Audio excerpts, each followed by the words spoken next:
do. What? Where do what? Perfect.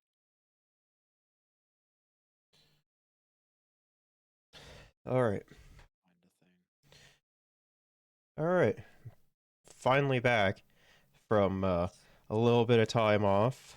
I really miss streaming. It was like one of the only things to keep me sane. Uh, yeah, no, I was having some computer issues. It was turns out it was the motherboard that was acting up and everything, so I got that taken care of. And seems to be all good now. Got a new motherboard installed and everything. So don't have to worry about that all that much. Plus, I've also had some other issues going on. Been having some ear problems lately too. So still having problems. I intend on going down to the clinic tomorrow and taking a look at that. Um, Personal health is important. Just throwing that out there. yeah, yeah. So yeah, there's a lot of news to cover. We have the new premier of Alberta was sworn in a couple days ago. Um, it was her name is Diane or not Diane, Danielle Smith. Uh, for what I understand, she's fucking worse than Jason Kenney. I didn't even know that was possible. I mean, when you're a woman, you're worse than every man in every facet, right? Wow. That's a joke. I want everyone to realize that's a joke. I don't actually think of women as inferior to men. Just trying to be funny. Well, she's like even she's fucking hated more than Jason Kenney, which I didn't even know was possible. I didn't know it's possible either, but she managed to do it. Um, and then on top of that, she's made some very interesting remarks, and it's not even been like a week. Yeah, I've been hearing about those. So we'll probably do that. Yeah. Um, yeah, there's just a lot of shit to go over today. And then there's also like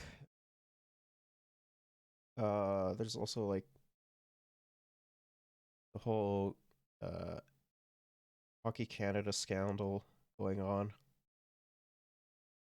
And then we have some other miscellaneous news that I think is important to address, but it's not as big as the news sworn in Alberta premier and the Hockey Canada scandal, everything,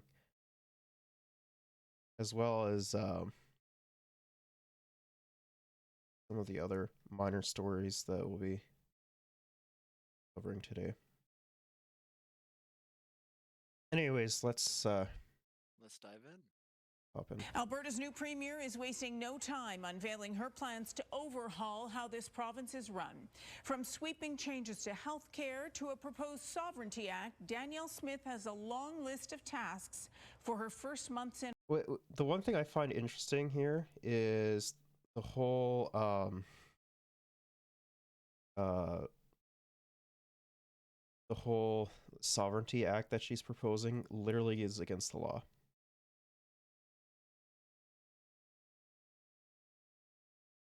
which is Right.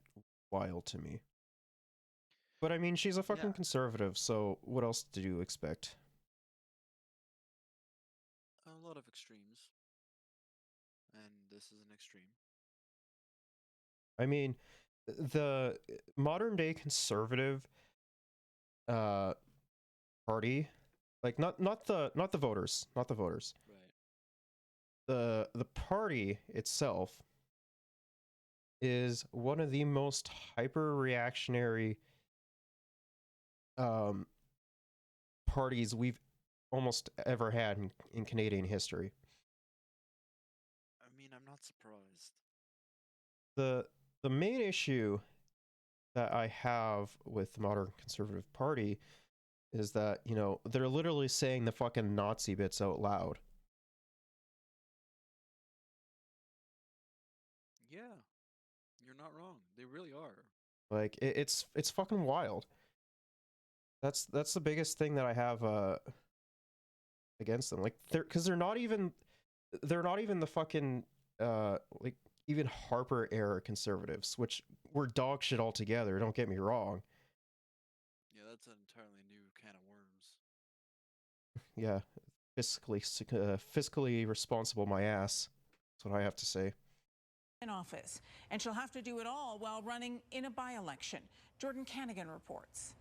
I, Marlena Danielle Smith, do solemnly and sincerely promise and affirm that I... With a sworn oath, Danielle Smith officially becomes Alberta's 19th premier. Albertans have been through so much over these last 2.5 years. Our rights and freedoms have been tested. I will ensure, as head of this government, that those rights and freedoms are protected and will never be taken for granted again. And she plans to hit the ground running. The new premier wants to amend the Human Rights Act to protect... You want to know the funniest shit about this? Yes. Even fucking Alberta conservatives hate her. I mean, It's so funny. what kind of human rights or freedoms is she trying to, fight for? Or, like, bring back to the people? Well, remember when we covered the whole controversy with the essays that they had selected? That shit, what they're trying to protect. Oh, that, alright.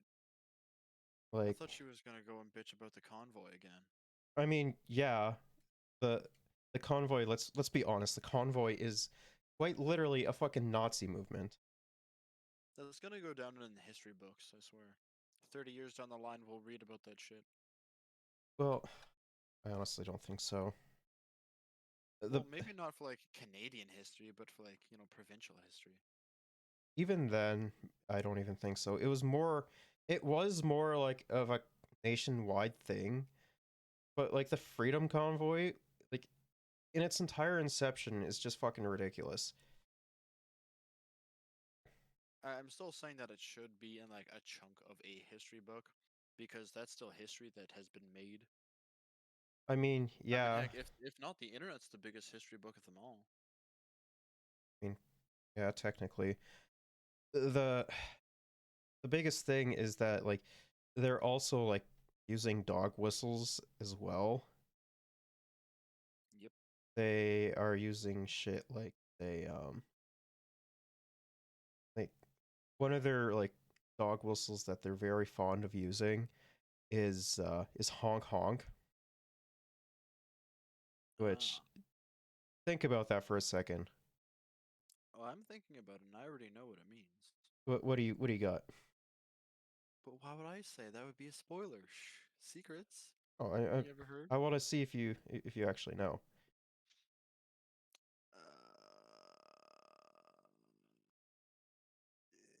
I honestly got nothing in terms of, like, a good political take. What does honk honk start with? Like what for both words, what do they both start with? Think about it. Oh, okay. Gathered it now. They start with H, right? They do. Both of them start with H. What else is double H?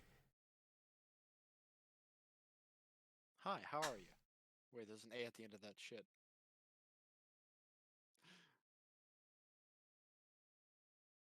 No, it was it's a Nazi thing. I know it's a Nazi thing. That's why I didn't say it. Listen, I'm trying not to get you canceled, alright? Oh fuck. A lowly like a non-existent fucking political commentator, especially a Canadian political commentator, getting fucking canceled on Twitter. Are you fucking kidding me? That first of all, cancellation isn't even fucking real. Bro, I was just pulling at your strings. I knew you would fly off the rails at this shit. I know how to make you talk. But like, let's be honest though, like cancellation just doesn't fucking work. Of course it doesn't. Yeah, remember when people fucking canceled Vladimir Putin when he invaded Ukraine? That totally put him in his place. Yeah, he was just like, "Oh man, it got canceled. Can't do this anymore. Sorry, guys." It's No, he didn't care. All right. no it cancellation. There is no such thing as cancellation. I'm like, Yeah. I mean, even if you want to refer to like even more larger leftist content creators, like say Hassan, for example, he's been canceled a fuck ton amount. But guess what?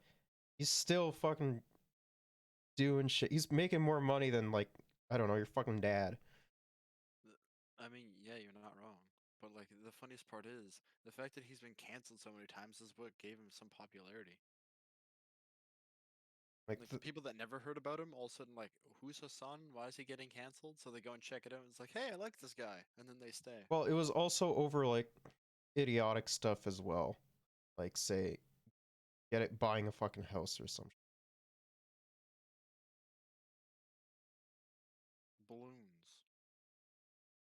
Let's talk about that now. Anyways, Protect the choice to be vaccinated. Where a person was fired from their job or oh, have you heard the fucking speech that she gave? No, I didn't hear the speech. Oh, it was the funniest shit. I actually have the thing pulled up uh for it when she was sworn in, so we'll be getting into that. It was the funniest shit. All right. not allowed to watch their kids play hockey, or not allowed to go visit a loved one in long-term care or hospital, or not allowed to go get on a plane. This is part of it. To either go across the country to see family or even travel across the border. So they have been the most discriminated against group that I've ever witnessed in my lifetime. And she's working on her Alberta The funny thing is that she's probably like fucking say, I don't know, fucking late 40s, early 50s, probably. And the funny thing is that there are more discriminated groups, like even within her fucking lifetime. I was gonna say, like, how is, you know, how is Canadians like one of the most oppressed things she's No, seen no, in no, no, no, history? no. No, Like, do not misunderstand what I discriminated against. do not what I Right. do not Not misunderstand oppressed, what I'm saying. discriminated against. Do not misunderstand stand what I'm saying. What she is talking about and referring to is she is referring to the non-vaccinated community being the most discriminated group of individuals in Canadian history. Oh. Yeah, no, has she read a history book? I mean, even if she has, it's been fucking whitewashed. You're right, it has. So let's acknowledge that at the very least. Like, I'm sorry, I don't think Alberta's conservative premiers, like literally any of them, know how to fucking read. I'm surprised they know how to spell. Yeah. Sovereignty Act to allow the province to ignore federal law. When the Which is illegal, by the way. Of course it is. Supreme Court makes a decision, we have to abide by that. People have asked me through the campaign trail whether I would ignore the carbon tax, and I said, well, this is an issue with the Supreme Court has already rendered a decision. That's not necessarily how that was framed during the campaign. So we need to see what's in the Sovereignty Act, and we need to see who's in the cabinet. Smith will have to carry out her plans all while running in a by-election in... It doesn't matter, though, because if the fucking Supreme Court, you know, puts something into effect, that's a nationwide thing. Yeah. You don't get a choice to do so. Like, I fucking hate conservative politicians so much. Like, I should say modern day. I should say modern day conservative politicians. Right.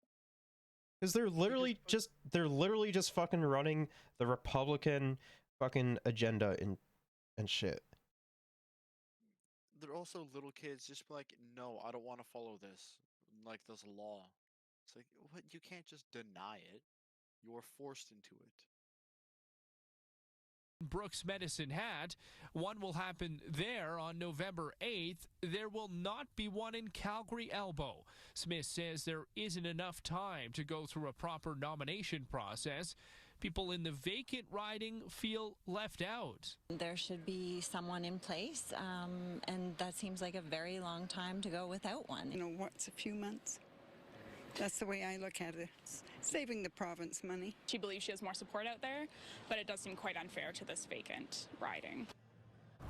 And Jordan joining us. And the funny thing is that she doesn't even have that much fucking support anyways from Albertans. She is drastically unpopular. She is more unpopular than Jason Kenney. And Jason Kenney was already like one of the most disliked premiers out there. If I remember correctly, I think it was the fucking Karen that's running Manitoba. Jason Kenney, followed by I think it was Doug Ford, and then the premier of Saskatchewan. I don't know. Mo, I think. Mo, yes. I think that's his last So name. forgettable. I mean, let's be real. Saskatchewan in general is just a forgettable place. Yeah, I don't know anyone that lives there. I've- Sorry, but like, I've been there, and the most interesting thing I saw was a tree. I mean, the most interesting thing about Saskatchewan is that it's where Corner Gas takes place. Shout out to Corner Gas. Watch it if you haven't. It's great. Okay. Well, of course it's okay. It's like very hick style. Very. I'm not trying I find it fairly boring. Well, yeah, it's like monotonous, but it's like old school monotonous, so it has some charm. I think you're just blinded by nostalgia. No, I never watched that show growing up. Uh-huh. Anyways. Swear. Live from McDougall Center tonight. Jordan, Danielle Smith must also choose her cabinet. Jocelyn, The funny thing is that I imagine her cabinet is just dog shit. This freeze frame makes it look like they're communicating telepathically. Yeah, it's the cabinet is just fucking. I imagine the cabinet's fucking awful. Yeah.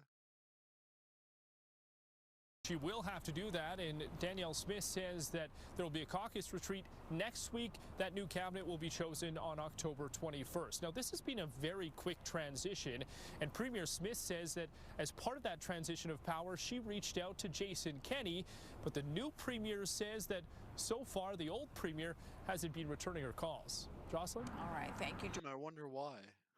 I wonder why. This is the Danielle Smith bit where she was inoculated.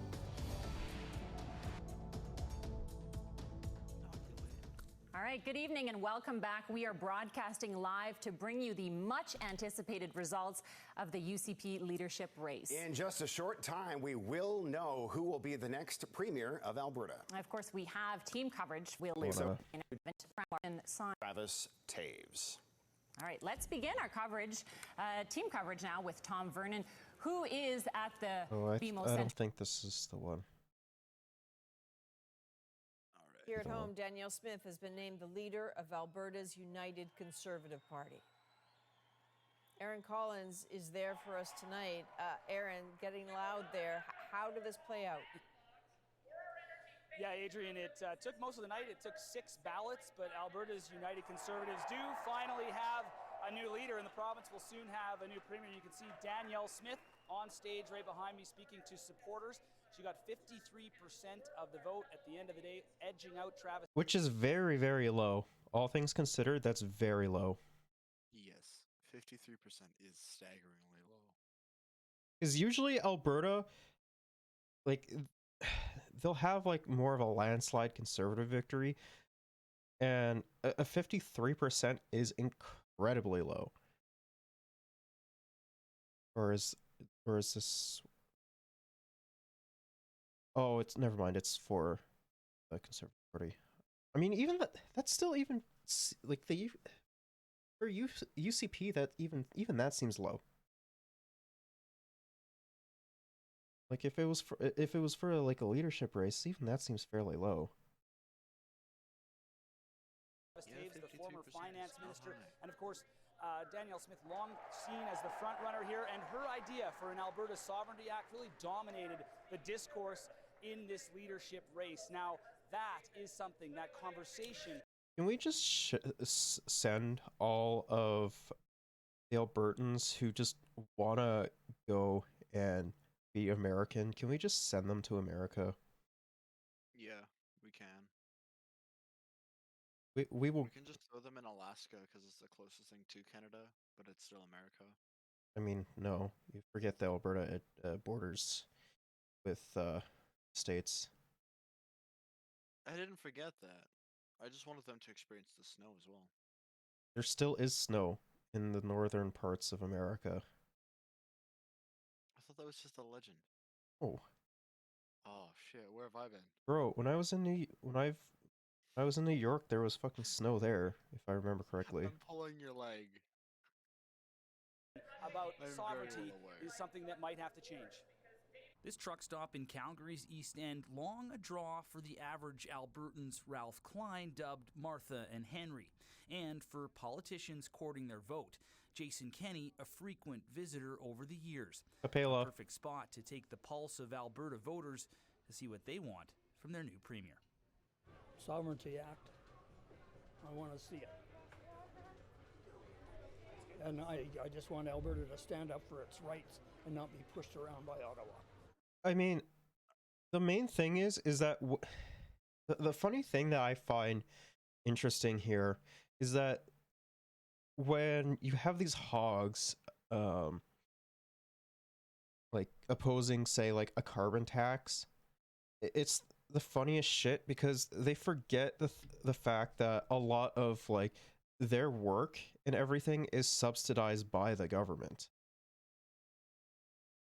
Yeah, because they're often working in oil fields, and the main thing with that is they wouldn't have a job if it wasn't for Ottawa's subsidization that they give the big fucking oil companies.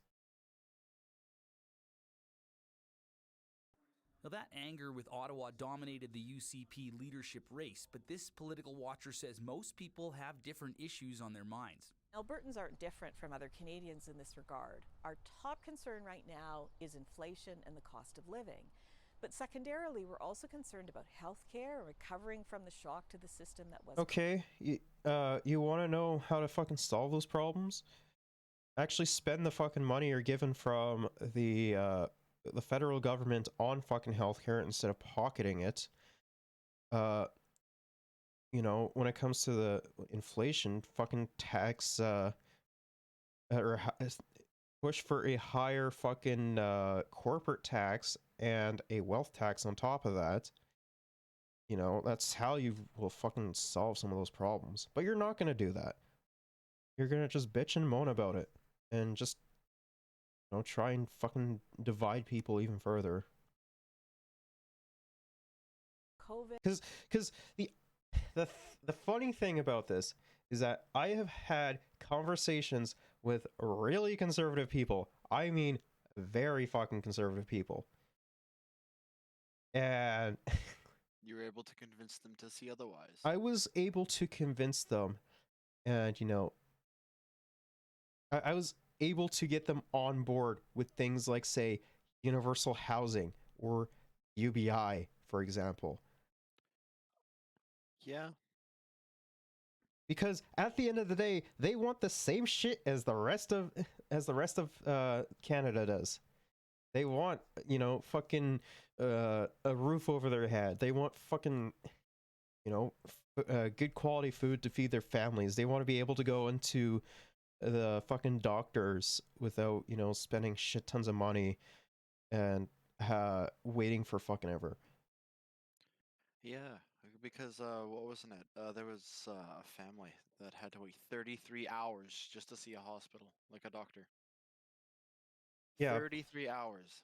Yeah, And that could have been hundreds, if not thousands, of people dying. And honestly, thanks to COVID, a lot of the cracks within our healthcare system were exposed. Yeah, they shone brighter than ever. Which, you know, instead of, you know, obviously correcting those fucking problems by, funding them more and actually like investing into public health care. Guess what the fucking conservative premiers are doing? They're fucking slashing at the funding. They're slashing the funding that goes towards the healthcare system and pocketing the rest of the fucking funds. And either giving it to themselves as like a bonus or giving it to their fucking rich friends. Yeah, because you know who needs that money? Not the civilians. Not the people that are actually suffering. Back at the Blackfoot Diner, that polling rings true. For you, what are the big issues the next premier has to deal with? Healthcare and taxes, especially the rising cost of living. I mean, he's right. It's getting out of hand. He is right. He is 100% right about that. Yeah. And I mean, he's just your average Joe. So of course he's going to notice, like, why is shit so expensive? I mean, he's very clearly conservative, let's be real. Yeah, but that doesn't disregard the point that he makes. And that, like, yeah. But he is cost of living is... He is 100% right about that. Like, this guy would unironically, like, love the fact that he wouldn't have to pay for, say, the mortgage on his house, like the insanely high mortgage on his house, or, getting, like, say, a carbon or higher carbon rebates back, or, being able to, send his kids to school. Yeah. He wants the good life for his kids, and that makes sense. Worries about... But the main issue, though, is that he probably, a lot of people tend to vote against their best interests. Because conservatives just love, like, hamming up, like, all the talking points and, attacking wedge issues that they set up just to, diverge from the main fucking point. Like, what we should be doing with the healthcare system is, fucking actually putting more funds into it, and like and not relocating the funds that, are meant to go to it. I honestly think that if you relocate the funds from the federal government to, say, healthcare, education, whatever it is, or even like infrastructure, if you are relocating it and either pocketing it or giving it to your fucking wealthy ass friends, you deserve to be fucking arrested for it. Yep. That's improper spending of the people's money. It is not my responsibility to bail out corporations that take giant fucking risks and don't pay the fucking consequences for it because it didn't pan out for them. It's not my responsibility as a Canadian taxpayer to do that. Nor is it anyone else's responsibility on top of that. Nothing in life is a guarantee, so why should a successful business? I mean, the things that I think should be a guarantee are healthcare, education, housing, good public infrastructure, free public transit. Yeah. Reduction in food costs, clean drinking water, that shit. The necessities. Rising prices and the rising temperature of politics on the menu here. Alberta and just North American politics in general lately has been increasingly divisive, and that's sort of been a little bit of a concern of mine. And with that spring election barreling... I mean... it's got a train set. Let's go. I mean, I wonder who's responsible for all the division in the fucking country. It's almost like the person they voted in is the cause of all that. Well, not the country. Like, I'm not talking about the province. I'm talking about the country. Because, like, the thing is across the globe, like, regardless, outside of maybe the PRC, which I have my own criticism of them, but across the globe, we are seeing the rise of fascism again. Yes. Italy recently elected their fucking first fascist leader since Mussolini. We had a proto-fascist running here in the form of O'Toole, and now we have literally a fucking neo-Nazi running in the form of Polyev. Yep. America had Trump. Fucking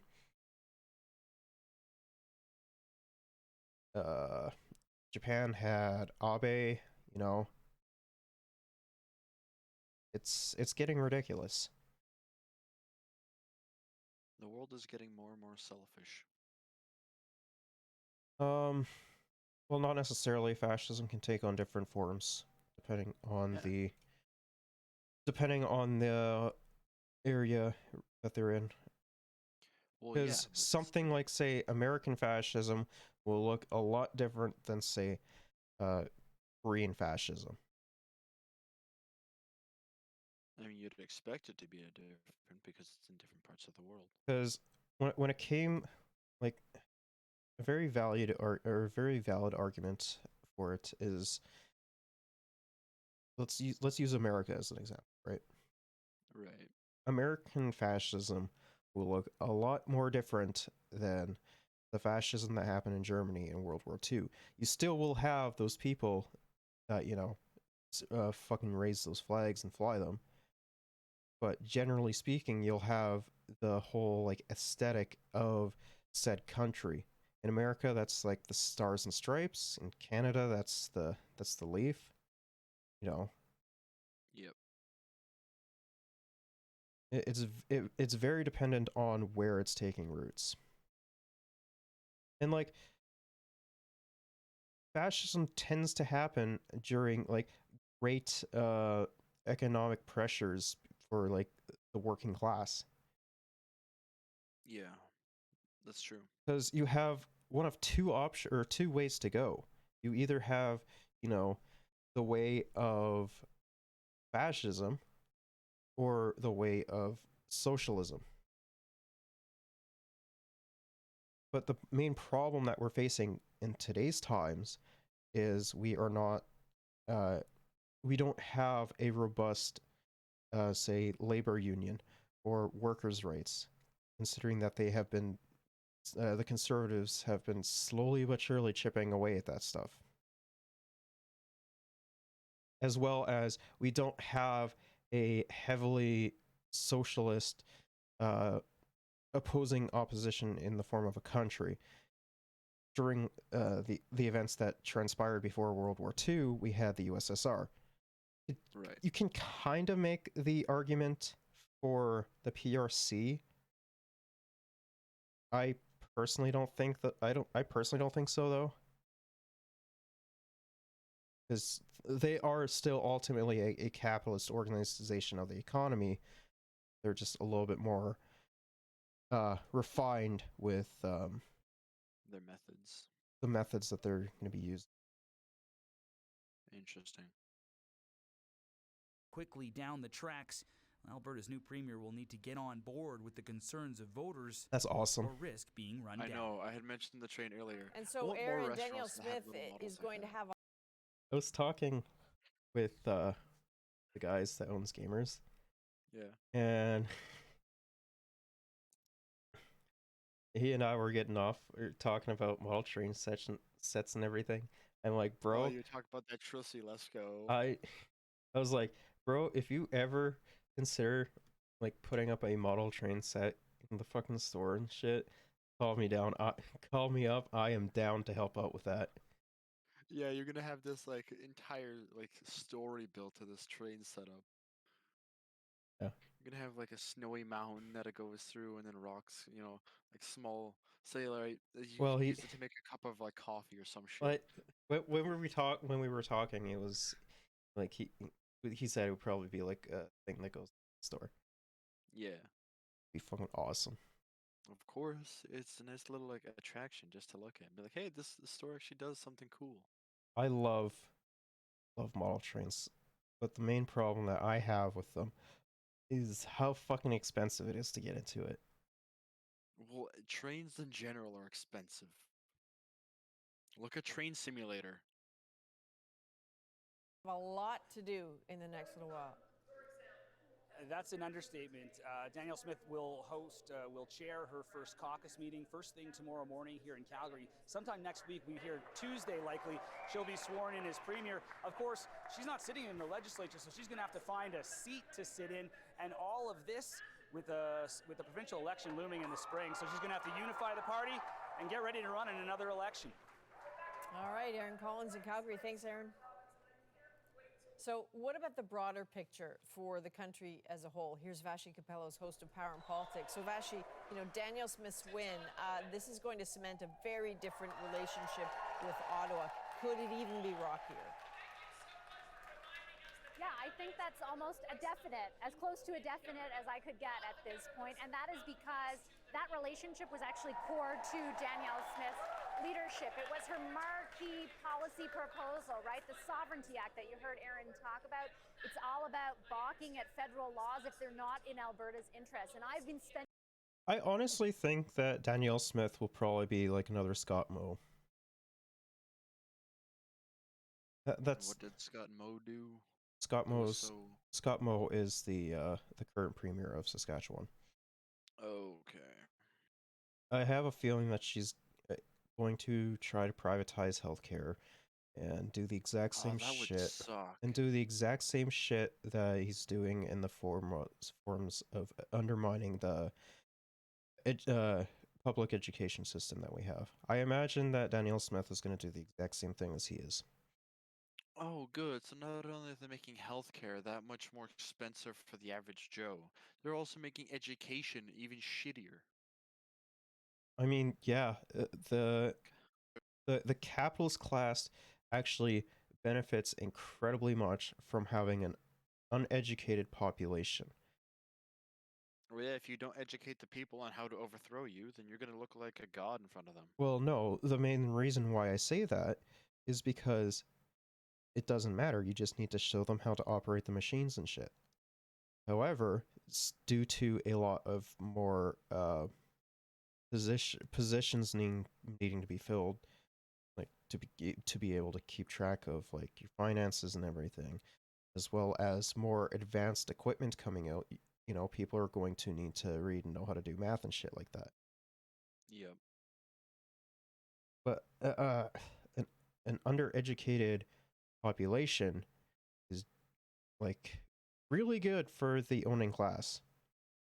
Yeah. And the thing is that, due to the rise of quiet quitting or some people call it acting your wage or whatever, and everything like that, and the rise of like people getting frustrated with it, with the systems that we currently have in place because they have no means of control over their own lives. People are starting to care less and less because they either heard or read about something that their employers don't really like, and they just want a more obedient working class. Spending the evening talking to people here, even people who supported other candidates who are not necessarily in favor of how far that proposal goes, but understand the sentiment behind it. And I think the win tonight, though not as resounding as could have been predicted, right? Just about 53% and took all 6 ballots, certainly puts a little wind under the wings for Danielle Smith and her push to make life a bit harder for the federal government, at least in the way it treats Alberta, at least the way she perceives it. So Vashi, what does her win now mean for Alberta's relationship with other provinces? Well, that's something I'm going to be watching very closely because we have seen some other provinces pick up on some of the rhetoric she used when talking about the Sovereignty Act, especially where it concerns new guns laws from the federal government. I mean, better gun regulation isn't necessarily a bad thing. That's true. I think it should be almost impossible for people to have guns. If not, just stop producing firearms, but that's never going to happen. like the thing is like if you want to have a fucking firearm in order to say, you know, just to shoot for fun, which I'll admit shooting firearms is fun. I've shot firearms before. Right. Or, you know, have a firearm to go, say, hunting, for example, or, you know, I think you should be, if you can demonstrate that you know how to operate a firearm, I think you should be allowed to have one. Because, I mean, what the fuck are you going to be using a firearm for any other instance? Like home defense? Like, that's fucking silly.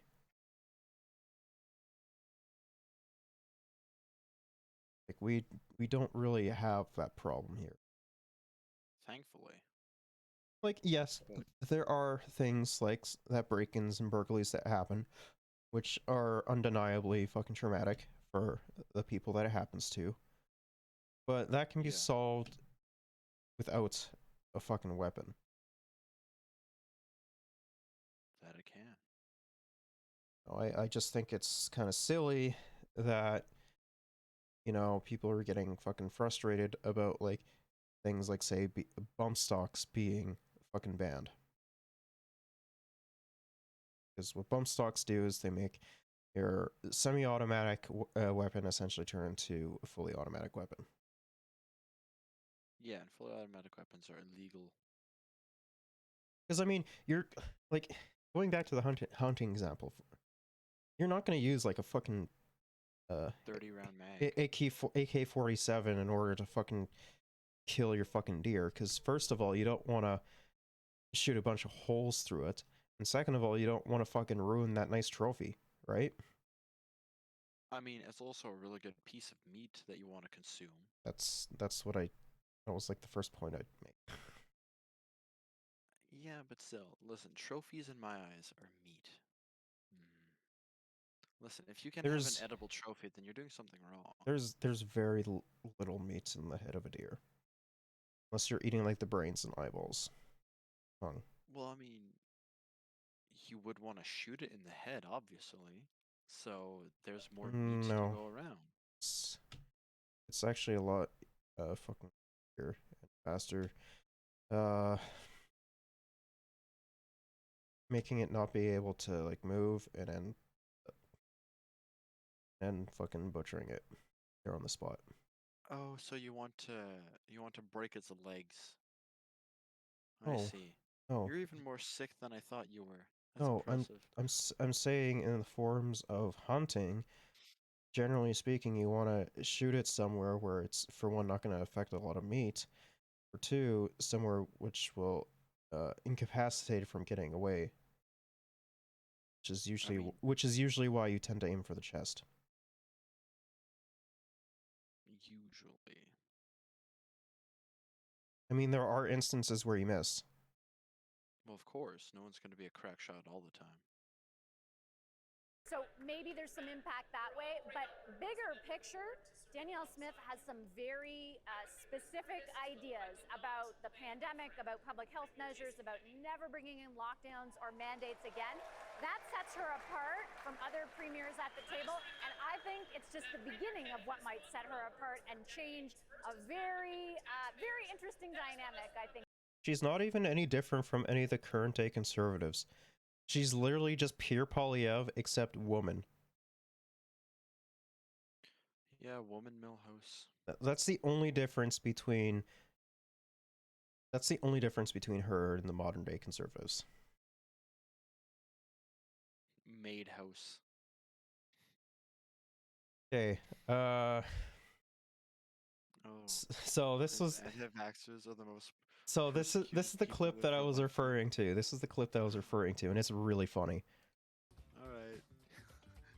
Steel and Vance. We're not allowed to go get on a plane to either go across the country to see family or even travel across the border.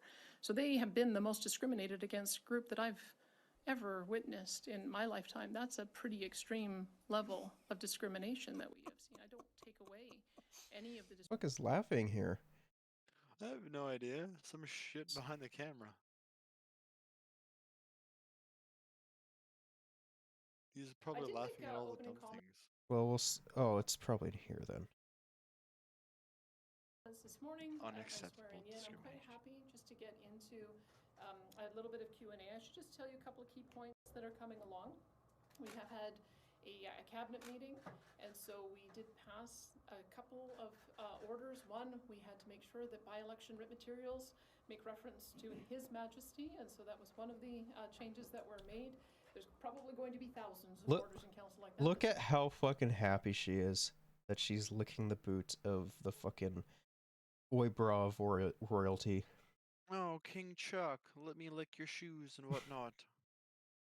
Cheerio. Oh, my days. Get that shit-eating grin off your face. Like, it's... Yeah, it's fucking stupid. We honestly should have left the fucking monarchy as soon as fucking the old bag hit the dirt bed. Well, of course, but nobody's smart enough to do it. And like, I love these fucking sovereign citizens being like, oh, we're our own thing and blah blah blah, and then they will fucking suck up to British royalty. I'm like, so much for your fucking sovereignty, dumbass. Yeah, so much for being your own thing.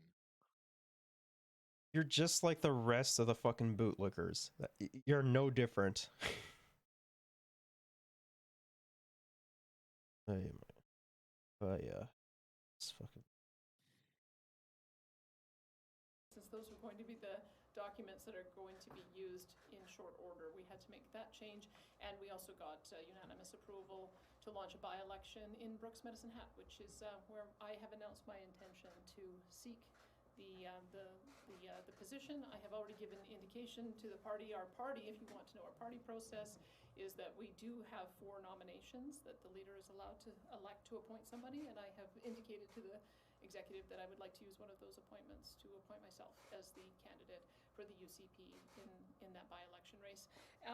We are also going to have a caucus retreat on the 17th, 18th, and 19th. I'll be meeting one-on-one with all of my caucus members. I also will be Yeah, we should just fucking push. Alberta should just push her out of office right now. Yep. I was just looking at shit because I'm trying to find the clip. All right.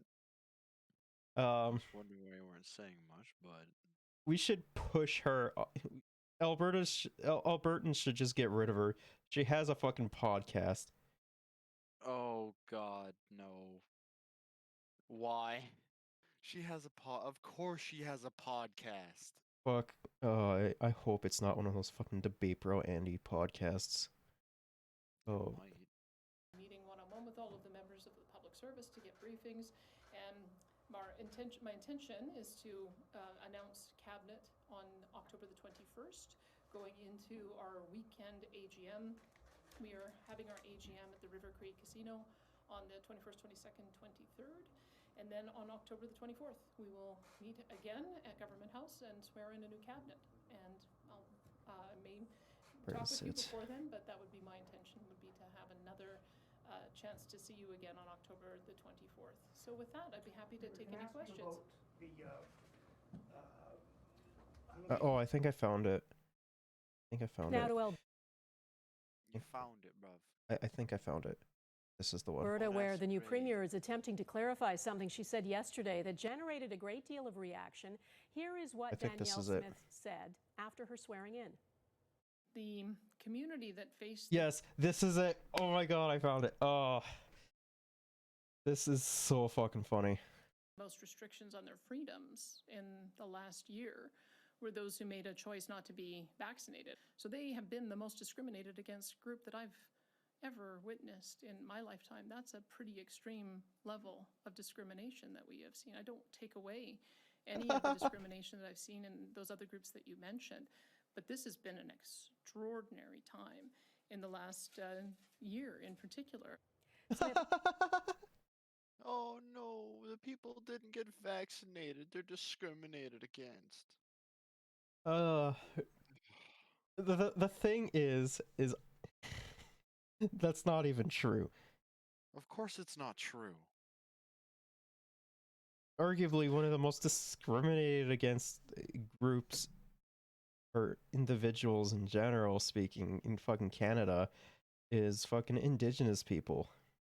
Yeah. And then like every child matters and whatnot. And then like poor people as well, or like fucking black and brown people. Yeah, people of color. Like, well, and then just disabled people and shit like that. Yeah, anyone that's not a standard white person. I don't know what standard would be classified as, but yeah. She is literally crying that people were not able to go into fucking Smitty's and order their fucking chicken parmesan. She's literally fucking crying about that because, you know, they they weren't vaccinated.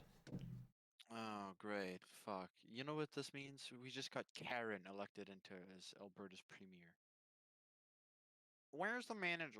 I'm not vaccinated and I still want my chicken parmesan. I'm so oppressed. I'm so discriminated against. Probably wearing her mask like below her nose too. Of course. Or, it's like sliding down her face from how much grease there is. Ew. So as she's screaming for the manager, and then all of a sudden you see her nose pop out, and then her chin pops up, and then she's just chewing on the mask. It's all like soggy from how much saliva she's been screaming out at the poor person at the reception desk. I love Hog. It's so funny. Sorry, I just kind of went on a small detailed tangent there. I fucking love hogs. I think they're so funny. I think it's great to make fun of them, yeah. I think they're funny and I think they're interesting. For all the wrong/right reasons. Yeah, the main thing, like, no, it's not fucking the case. Like, I'm sorry, but like, I fully believe that you should be fucking getting vaccinated. I don't give a shit what your stance on the vaccine are, or vaccines in general are, or whatever. Like, it's... I'm just gonna bet that 90% of people have done a type of drug, so the vaccine is just a new drug that you can take that'll kill less people than you realize. Yeah, and like I have stated before, like, the only like acceptable fucking people that I can actually understand questioning like the vaccine and shit are like people who are like very, very conscious about their body and like what they're putting into it and like micromanage every little fucking calorie that goes into their fucking body. Like, that's the only time when I can kind of understand, because, you know, they're keeping track of everything that's going into their body, right? Yeah. And the But I mean, like, and the funny thing is that when it came to the fucking vaccine, or just vaccines in general, it is these like fucking huge obese hogs who have like no fucking clue what they're putting into their body, and are now, or like, when the topic of like healthcare and, you know, being a protecting other people and their protecting other people's health and their health, they're like, nah, brother, I don't know what's in those vaccines. Oh, I'm like, oh, so now you're gonna be health conscious. Okay, yeah, that totally makes sense. it's like, oh, you're nearly 600 pounds, and now you're being health conscious? Why didn't you do that before, numbnuts? Like, yeah,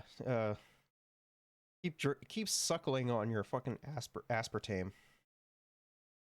Let's just see how much fucking kidney failure you get. Like, it makes no fucking sense to me, which is why I think conservatives are fucking interesting creatures.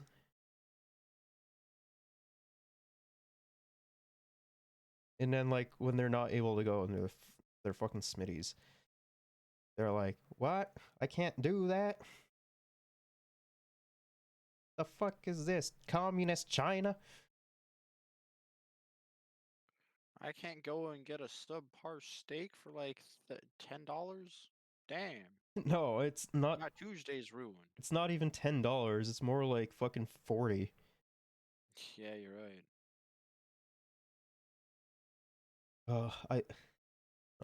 I just think that the whole fucking thing with that she said was just fucking ridiculous.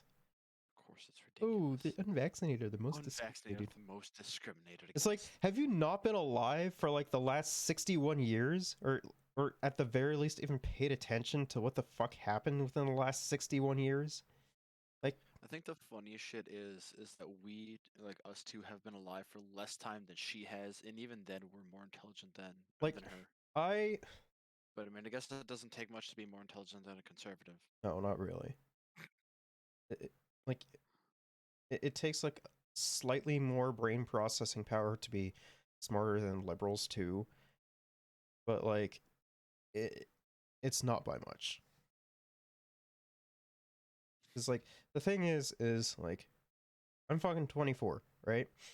Right. And I know about more fucking discriminated against groups than fucking anti-vaxxers. Anti-vaxxers are like universally one of the like most fun groups of individuals to shit on. Well, yeah, it's because they're fighting over something that they shouldn't even be fighting about. Because in my experience, it's usually anti-vaxxers and conspiracy theorists. Oh yeah, conspiracy theorists are a joy to dick around with. The moment you get them explaining one of their crazy theories to you, the more you're just like, wow, I wish I was this insane. It sounds like a joy to be this insane. I mean, they have very creative ideas, I'll give them that much. Yeah, and like that's why I'm so interested by them, because they're always so out there. Which is... They always have so many weird or interesting things to say, or just the way that they say certain things can be interesting. Yeah, I'm really entertained by them. Because I'm like, how do people believe in this, like, nonsense? It's just wild. But to be fair, though, if I ever meet someone who, like, works on fucking satellites and shoots them to the moon and shit, I think just for the memes, I'm going to, like, screaming at them, being like, you're fucking lying to us. How much is how much is NASA paying you to cover this up? What's in Area 51? No, I'm going like flat earther route. Oh, okay. Be like, we all know that the Earth is flat. Let's be real here, brother. Exactly. Just look at the map. Like, I mean, obviously they know that I'd be fucking joking. Well, yeah, because you're taking the piss out of it. But it's... I just want to have a little bit of fun. I think that... What though? I think that's one thing on my bucket list that I really want to do. Just dick around with someone about like the whole flat Earth thing. Yeah, it's so fucking funny. See, the Earth is flat, and everyone looks like the Canadians from South Park. Yeah, like that's just because the world is flat. I mean, I'm more in favor of the theory that the Earth is a rhomboid. I mean, it literally is. It's not even a perfect sphere. It's there you go. It's spherical in nature. I'm more smarter than I thought I was. Take that, society. It doesn't take much.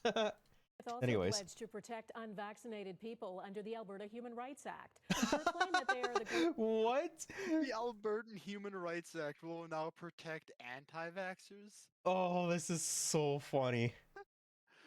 God, I love conservatives. I feel like I'm in a fever dream. God, I love conservatives. They are fucking wild, man. The group most discriminated against was not backed up with evidence, and it drew widespread criticism from Indigenous, Jewish, and Muslim groups, among others. Yeah, that's another group I forgot that was discriminated against a lot in Canada, is Muslims. Yeah, Muslims are surprisingly hated against. And I don't like that. I don't know why. It really pisses me off. I don't know why. They're genuinely some of the most nicest people I've ever met. I've met a couple, and they're just super chill. Like, goodness me, they're so nice. Please, if you have any Muslim friends out there, just say to them thank you for being as chill as they are, because they're great people. Praise be to Allah. Praise be to Allah. And Muhammad is the prophet. His premier called it laughable. Today, peace Smith and put out a blessings be upon statement him. saying she did not intend to trivialize in any way the discrimination faced by minorities. Yeah, you did. You did. Oh yeah, of course. I did not intend to triple it. I mean, Shut yeah, up. you clearly did. I love how when conservatives say something and then they get a little bit of pushback from libs, they tend to walk there. They tend to be like, I did not intend to do this. I'm like, yeah, It's like, then why did you bring it up? you're only making a statement now because you're getting a little bit of pushback from dumbass libs. It's like, listen, you're being called out on your shit, and only now you're seeing some hate for it. Yeah. What? There's another fucking mass shooting in America? Bro, what the hell? Oh, it's like there's one every week. I swear there is. It breaks my heart. The only reason why I knew about this is because I saw Hassan was streaming and I fucking hovered over his thing and I'm like, another mass shooting. I'm like, bro, what the fuck? That's so sad. We just had, like, we just covered, like, Uvalde not too long ago. I know. It's fucking sad, man. I hate how fucking kids just die. Kids are sent to die. They are, and oh man, like I said before, it breaks my heart, but it does. It's very sad, man. Minority communities and other persecuted groups. Global's Brianna Karsten-Smith is in Edmonton. Brianna, she's not saying sorry or that she made a mistake. What's been the reaction? I mean, of course she wouldn't. The Premier's latest words are simply not enough, according to multiple groups we've heard from. Instead, they're now calling on her to actually take action. As you mentioned, the Premier of British Columbia has weighed in while speaking on a radio show in Victoria, calling Smith's comments laughable. John Horgan says he disagrees with the comments made by Alberta's new Premier, saying she's focusing on a sliver of the population when there are other challenges. I mean, I honestly think he should have roasted her. Yeah, he should have tore her a new one. Be like, yo, Alberta, is this really the fucking, is this really the person you want to lead your fucking country? Look at how big of a loser she is. It's like, do you see how dumb she is? Yeah, just be 1% better than that and you should be good. Like, bro, she makes fucking Jason Kenney look good. And that's really fucking hard to do. Jason Kenney already sucked. Like, I've unironically seen people from Alberta on, like, either Twitter or TikTok being like, bro, I just want fucking Jason Kenney back. I mean, what makes this even funnier is that Danielle there, she was trying to call Jason Kenney, and then he never returned her calls.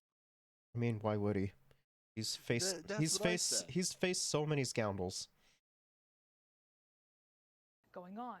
The Jewish Federation of Edmonton released a statement saying, "We have reached out to the Premier's office to express our concerns and are keen on meeting with Smith to discuss anti-Semitism, discrimination, and the need for mandatory Holocaust education." Also, a MacEwan University professor and leading researcher. Like, the thing is, if she does not follow up on that, she is stupid. That is a very good publicity for her. Yep, and that would actually make people, like, believe her or, like, want to vote for her. Like, But even if she says no, then you know she's a scumbag through and through, even more than she already was. like, I imagine she'll probably say no, but like, if she does not, like, at least, like, talk to them and like publicly, she's missing out on, like, a huge amount of PR. Yep. Which is so dumb, because then she could be like, oh yeah, we stand with the Jewish, and, you know, internally, and then not do anything about it, and just fuck over the Jewish community even more, like they always do. On gender and youth points out people within the 2S LGBTQ plus community continue to face discrimination, including as recently as last month here in Edmonton. Can I just point something out real quick? I hate the fact that when we address the LGBTQ community, we have to say 2S and then LGBTQ. It's so stupid. Like, well, I thought the whole plus was supposed to be the all-inclusive thing that you're supposed to say. Well, yeah, that's because there are a lot of different like sub genders that's not covered in the LGBTQIA2S plus. Yeah, I know, but like there's a plus in there in that name already, so I'm just gonna call it the LGBTQ plus, and then that's it. Like I'll include everyone, say yeah, they like that group has been discriminated against to high heaven, but like, Oh, of course. good, goodness But me. like that's the thing though, is that like I just I just hate saying 2S. Even though I'm indigenous, I hate saying 2S before LGBTQ. Like it's just unnecessary fucking posturing from the liberals. Being like, "Oh, we care about indigenous people." I'm like, no, you don't. When a group was targeted with threats of violence for gathering. When you hear those kind of comments from our new premier, people are wondering, am I really safe with this in this province? Am I really valued? Am I welcomed in this province? And I think that's exactly the kind of wrong kind of message that we want to send. Smith did say in her statement that she's committed to listening, learning, and addressing the issues affecting minority communities, adding over the next few days, my office will be reaching out to set up meetings with minority community stakeholders so I can better understand the different concerns of their individual communities. Donna. All right, Brianna. To my knowledge, I don't think she has. Confused now on where we're going with the Sovereignty Act. I know it's not written yet, but I think Albertans deserve to know the broad strokes of where we're going read the rule of law. So you stressed in your campaign as recently as September 6th that the act would give your government legislature the option to ignore court rulings. On the weekend, Rob Anderson said, no, we're going to actually follow Supreme Court rulings. And your office sent me a note saying Danielle Smith respects the rule of law. You're on Jesperson this morning, and then you reiterate, no, we're going to ignore federal laws if we want to. So now I'm a bit confused. I mean, we're at a situation where we're going to follow the courts but not the laws. Can you sort of explain to Albertans where... Like, that doesn't even make sense, though, because the courts are the ones that actually put the fucking laws into effect. Like, Parliament just votes on the bills. Like, that makes no sense to me. Well, yeah, I'm just as confused. You're going broadly with the rule of law? Well, I think we know in our country we have a bit of a unique constitutional situation where we have exclusive powers granted to the federal level of government and exclusive powers granted to the provincial level of government. We also have a court that acts as a referee, and there's multiple levels of court, and sometimes decisions get overturned up to the level of the Supreme Court. When the Supreme Court makes a decision, we have to abide by that. People have asked me through the campaign trail whether I would ignore the carbon tax, and I said, well, this is an issue where the Supreme Court has already rendered a decision. So we have to find other ways to address issues of affordability for our... The funny thing is, though, is it's not even affecting, like, the average everyday Canadian. Of course it's not. Like, it's very fucking minuscule. When it comes to the fucking affordability of gas at the pumps, it's literally fucking big oil and the fucking cartel that is done between like Saudi Arabia, Russia, and all that. Like, they recently just had a hearing not too long ago. I think it was last week.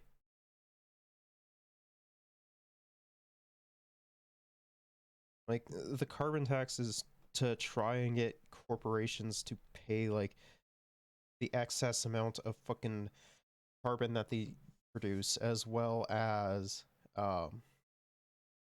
try, like, make it look like the liberals are actually doing something to fight climate change. That's all it's there for. Yep. That and the carbon rebate, which I think is good. Yeah, carbon rebate's nice. And extra money doesn't hurt. Hey, listen, more money in my hands is better. More money in their hands, well, I'm gonna rip off their hands and just sew them onto my arms, just so I have 4 hands. What? Listen, it's just that way their hands become my hands. I don't need to take the money from their hands. I just need to take their hands. You're just really confusing me. Are you trying to repeat the same shit that happened when to the indigenous people that were when we were being fucking colonized? No, I just want them to realize that capitalism will hurt them. Bro, capitalism does not fucking hurt rich people. What are you talking about? It benefits No, I meant rich. like I'll take one of the bills, right, and I'll use it to cut the webbing between their fingers. Bro, the only thing that actually, or the only people that actually gets hurt for socialism or even like communism is fucking rich people. It benefits the vast majority. I know communism benefits the vast majority of people. Well, even I was just socialism. saying, just throw the brick of money at the person, knocking them unconscious. Even socialism does too. But I believe that socialism is more of a transitional state to communism. For our citizens, I've also received advice that because we... Well, I have a lot of mixed views. I have some Marxist-Leninist views, whilst I also have some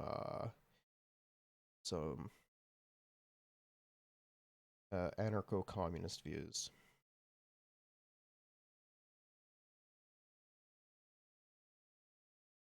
Probably have. That doesn't take away from the one step at a time mentality. Not necessarily. Sometimes those steps are crucial. And Well, yes, and taking those steps are crucial, but you have to take them one at a time. like taking baby steps isn't enough. Well, I never said you had to take baby steps. I just said take one step at a time. Well, we're currently taking baby steps, though. That's what I'm trying to get at. We are. Have new information that has come up, we can relitigate issues at the Supreme Court. The Supreme Court, it's not like double jeopardy. It's not like a murder case. Once they render a decision, if new information becomes available, you can relitigate. My intention would be to do that. Yeah, but how often do they do that, though? Like, when something is relitigated, it makes national headlines. And, like, you crying about, like, the carbon tax that probably hurts you and, like, maybe your rich friends more than anyone are just whining about it. Like, the only people I actually hear crying about it are fucking people who own businesses or fucking politicians. That's it. Yeah, so basically nobody.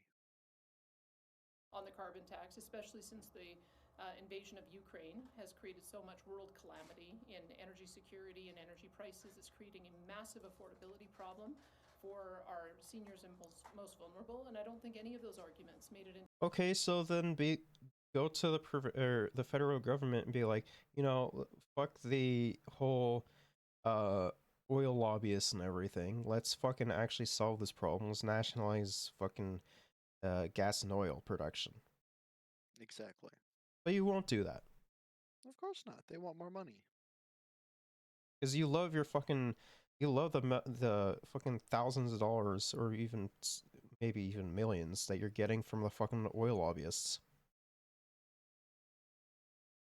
Into the initial debate about how to address emissions reduction. I think as well, we've also seen our business community has done an amazing job of setting aggressive targets for carbon neutrality and emissions reductions. And I would like to... No, they have not. They've literally been just burning the same amount of carbon. That boot must taste so good. She keeps licking it, you know? It probably does. Like, the main thing with her is, like, it's so fucking silly because, like, all that businesses have to do is, like, plant like a fucking tree, and it's good. It's done. Who cares? That's literally all that we have to do. This one big oil company burned 300,000 pounds of fossil fuels, but they planted a total of one tree. Carbon neutral. Yep, that's pretty much how it goes. To be able to support them on that. In fact, I've indicated to the Prime Minister when I spoke with him last week that we would be sending a delegation with the federal delegation to COP27, because I think that talking about all of the ways in which carbon technology, carbon capture, carbon storage is being used here in addition to our hydrogen economy, I think these are going to factor into our new arguments that we make to the Supreme Court, that we have another way of reaching the same target. So that's how I look at it. Ted Morton has been a longtime friend of mine, and he wrote a book called The Court Party, and he has always acknowledged that there's this conversation that happens between the legislatures and the courts. It's part of the reason a notwithstanding clause exists, is that we have certain sections of our Charter of Rights and Freedoms that if we disagree with the federal ruling, parliamentary supremacy takes precedence. So we have a very unique environment. There's not really very many other nations in the world that have this system where you have two different levels of government with sovereign powers, as well as having a Supreme Court that can be overridden with a notwithstanding clause. And so we are going to take the issues as they arise. But my intention would be to fight vigorously all the way to the level of the Supreme Court, hope we can make the best arguments, and if new information becomes available, if we end up losing, to find an opportunity. Yikes, dude. Did you just find something again? No, I was kind of curious who this fucking Ted Martin loser is. Oh, okay. When someone on their website says, fucking self-employed entrepreneur, that's just game over. I'm a self-employed entrepreneur. More like you're a loser. That just sets red flags off. Yeah. Listen, self-employed, all right, fair enough. But entrepreneur, no thanks. And you definitely don't put self-employed and entrepreneur next to each other. I wonder how much of Daddy's money he got. Too much. But we will be defending our constitutional jurisdiction vigorously. Thanks. I don't think that answered my question, so I'm going to come at it another way. Sure. You have stated two things. I mean, you said it there, said Supreme Court's paramount. September 6th, you put out a note saying, we'll ignore the court if we have to. So I'm not sure where you stand on it. So let me just take that Sovereignty Act away, free vote away, Constitution away. On your first day as Premier, will you commit to effecting change within the rule of law or outside the rule of law? Well, again, Most likely outside of the law. If she actually does, it will be outside of the law. Of course it will. She wants as much freedom as she wants, or she can get. I don't think it's a binary choice, I would have loved, and I asked the Prime Minister if he would accept the court ruling that came out of the Alberta Court of Appeal that had 4-1 saying that the And he'd say no. Bill C-69 was a violation of our Constitution and a unilateral rewriting of our Constitution around natural resource policy. And to have 10... But that's also not like, you're just avoiding the question. Just be like, no, we would do it in the legal frameworks, or no, we wouldn't. Yeah, see, right. She's just dodging the fucking question. Just, well, when you look at this, and when you look at shit that's already happened, it's like, we're not talking about shit that's happened, we're talking about now. God, I fucking hate politicians.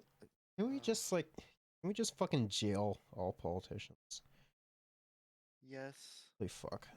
At this, I think that would be a great idea. at that, why are politicians even a legitimate occupation? again, I think that you should have to go to school to become a politician, in say either finance or political science or some shit.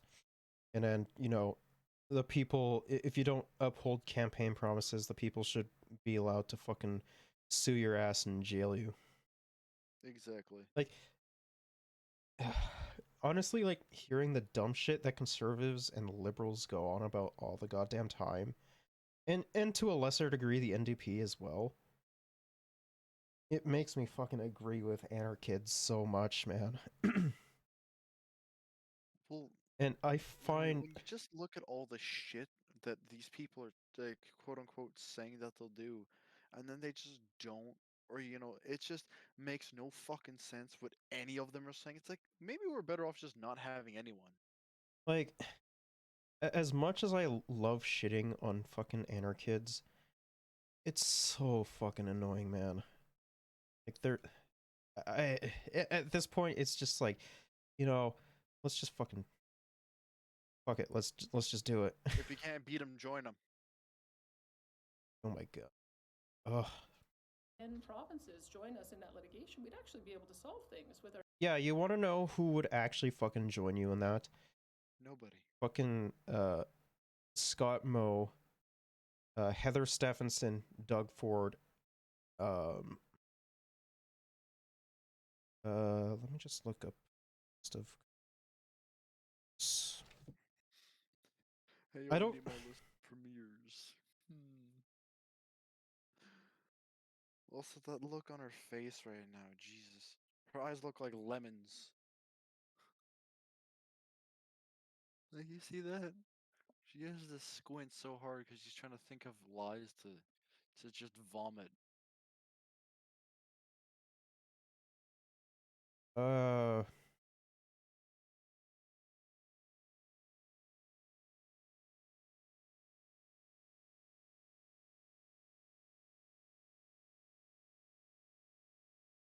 Um.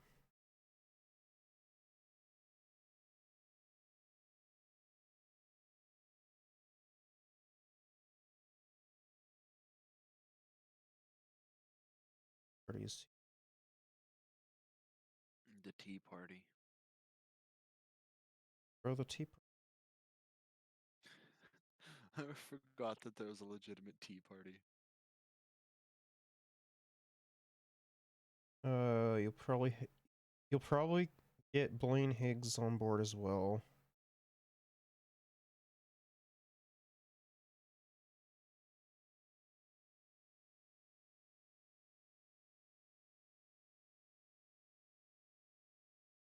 Don't get Andrew. Fury.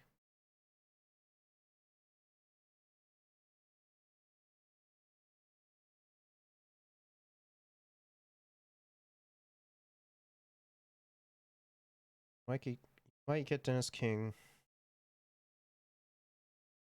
Because, like, the one thing I find kind of interesting is fucking, is for whatever reason, sometimes the fucking, the Atlantic conservative premiers, sometimes they act like libs. Sometimes. I don't think she'd get, Francois Legault.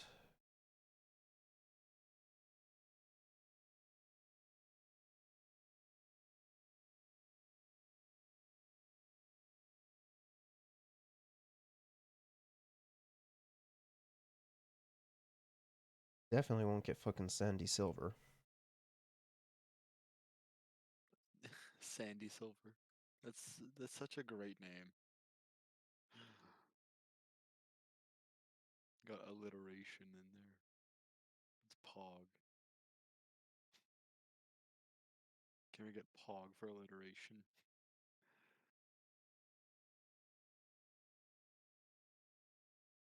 Yeah, she won't even fucking get all the fucking. She doesn't. Like, she literally doesn't have, like, really. She wouldn't even have the fucking amount of support, because I honestly don't think John Horgan will either. No. Like, at most she might have, like, what, Saskatchewan, Manitoba, Ontario, PEI, Newfoundland. Like, she might only have 6. Right. At most. And, like, the Atlantic provinces are like, they sometimes act like a little bit of libs, so I'm not even too sure that they. Those are just wild cards. Well, whenever I hear like fucking Atlantic premiers, like the Atlantic conservative premiers, like they just sound like fucking classical liberals. Like, granted, I still find them like super fucking annoying. Our federal government very easily if they would just recognize they passed a wholly unconstitutional piece of legislation that violates our rights to develop our resources, but they're in a position where they're Yeah, you want to know what would actually, solve that problem? Fucking nationalizing it. That would solve the problem. Of course it would. As well as increasing taxes on corporations. The wealthy. And wealthy people. They're going to keep on fighting all the way to the Supreme So Court, the and I answer hope is we no. win. You will not. The Supreme you will Court. not The affect, Supreme you Court will is not the promise to ultimate. affect change within the rule of The law. Supreme Court is the If I need an ultimate. answer, I would just like two The questions. Supreme but I'd Court like is an the answer. ultimate. God, I hate when conservatives do this, man. I fucking hate it when conservatives do this. It's the most annoying fucking thing ever. It's It means that you can't even have a proper conversation with them, like, let alone get an answer to when a question. when I'm conversing with the libs, they don't even do this shit. Like, libs are actually like respectful when I'm trying to like make a response to them. They don't fucking try and cut me off.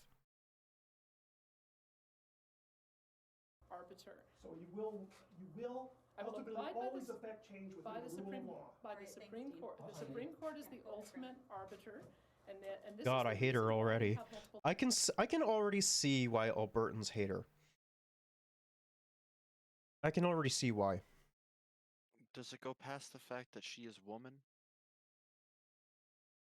I don't know. Answer carefully. I don't know. Answer carefully. I don't know.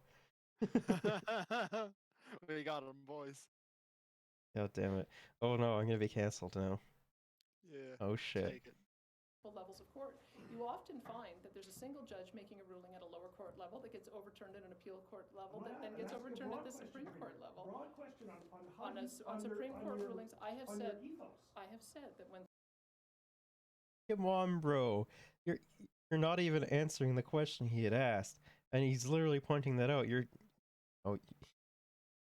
not even like being fair in this. Being fucking idiots.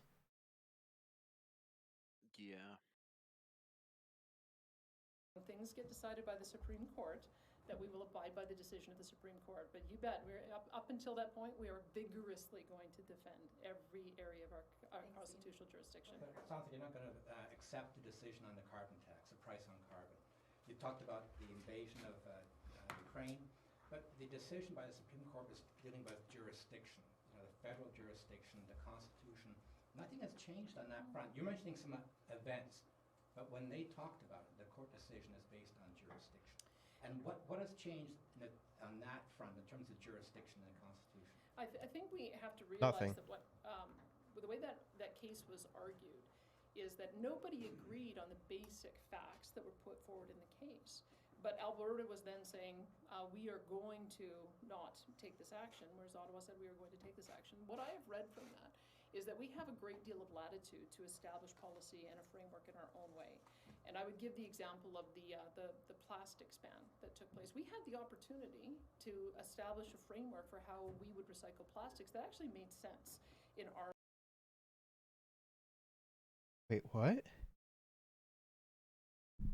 No, that's not what happened. The plastics ban was to ban single-use plastics. It has nothing to do with recycling. That's what I was gonna say. How does that affect recycling? Like, what? I'm just really confused. Same here. I'm just as dumbfounded. Like, she's just speaking out of her ass at this point. But she's almost as fucking bad as Heather Stephens. I swear. Our environment. We chose not to. They came through with a policy of the federal government that we oppose, and now we're going through the court to fight it. If we had just established a proper framework for how we wanted to deal with plastics pollution, then we wouldn't be having this litigation. Same issue. Well, yeah, but you still would have blocked it either way. Like, that wouldn't change anything. Because that's all that you know how to fucking do. Of course. Bitch and moan about legislation, like, the bare minimum legislation that would actually be passed.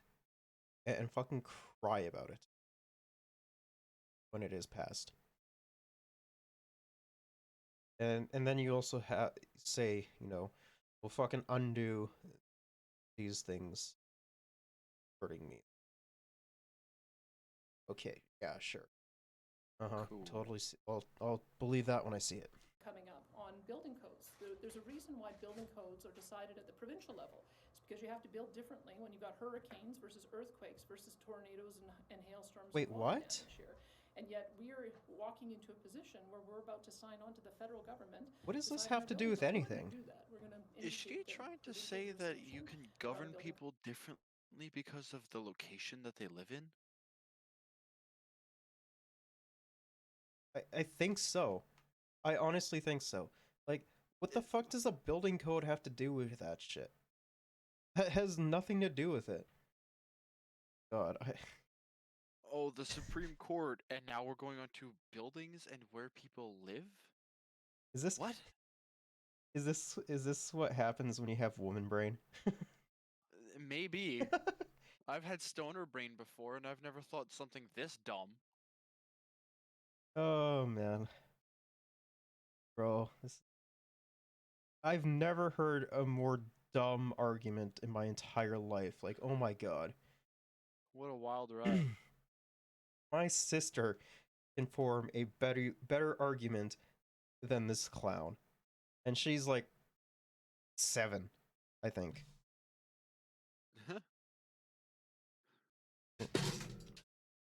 Not again. I mean, I'm not sure what she would argue about. Probably which, like, I don't know. Well, no, What the little girls think of.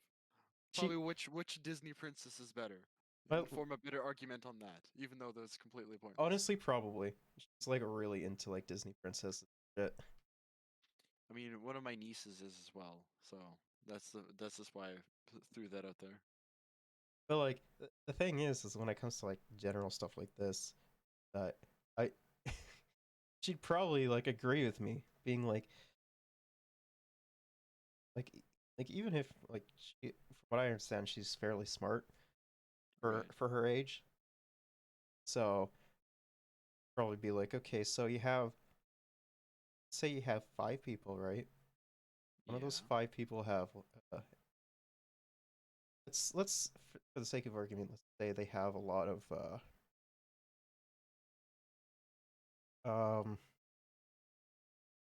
would I say? Probably something along the lines of probably like say 10 pieces of candy. Right. And everyone else has 1 piece of candy. Probably be like, well, just no one can eat that much candy sitting, right? Yeah, no one can eat 10 pieces. So of she candy. would probably be like, we should share that candy with other guys that don't have as much candy. Yeah. So, like, I unironically think that my little sister more intelligent Danielle Smith. Like, come on, bro, you're losing to a fucking 7-year-old in this hypothetical.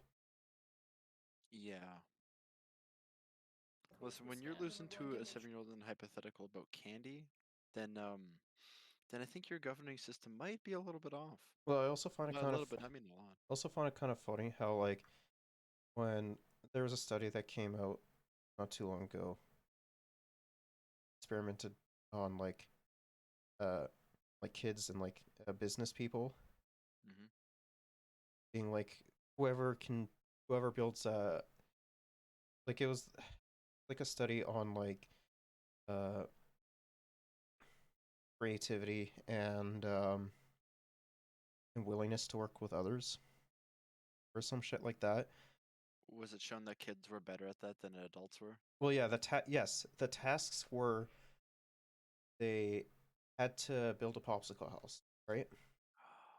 Yo, one of the best childlike pastimes. And kids got done that, I think it was like twice or 3 times faster than the business people, because the business people were apparently arguing on like who should be in charge and who does what shit like that. Whilst the kids, on the other hand, they like all contributed. Well, yeah, it's like you got one person building the walls of the house, the other one building the roof. Yeah.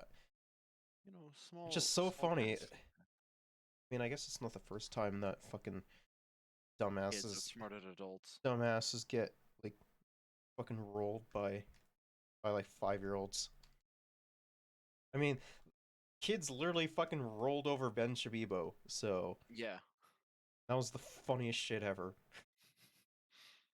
Like, bro, you're losing to a baby. How the hell does that happen? Adults somehow get dumber than children. Just people don't want to grow up.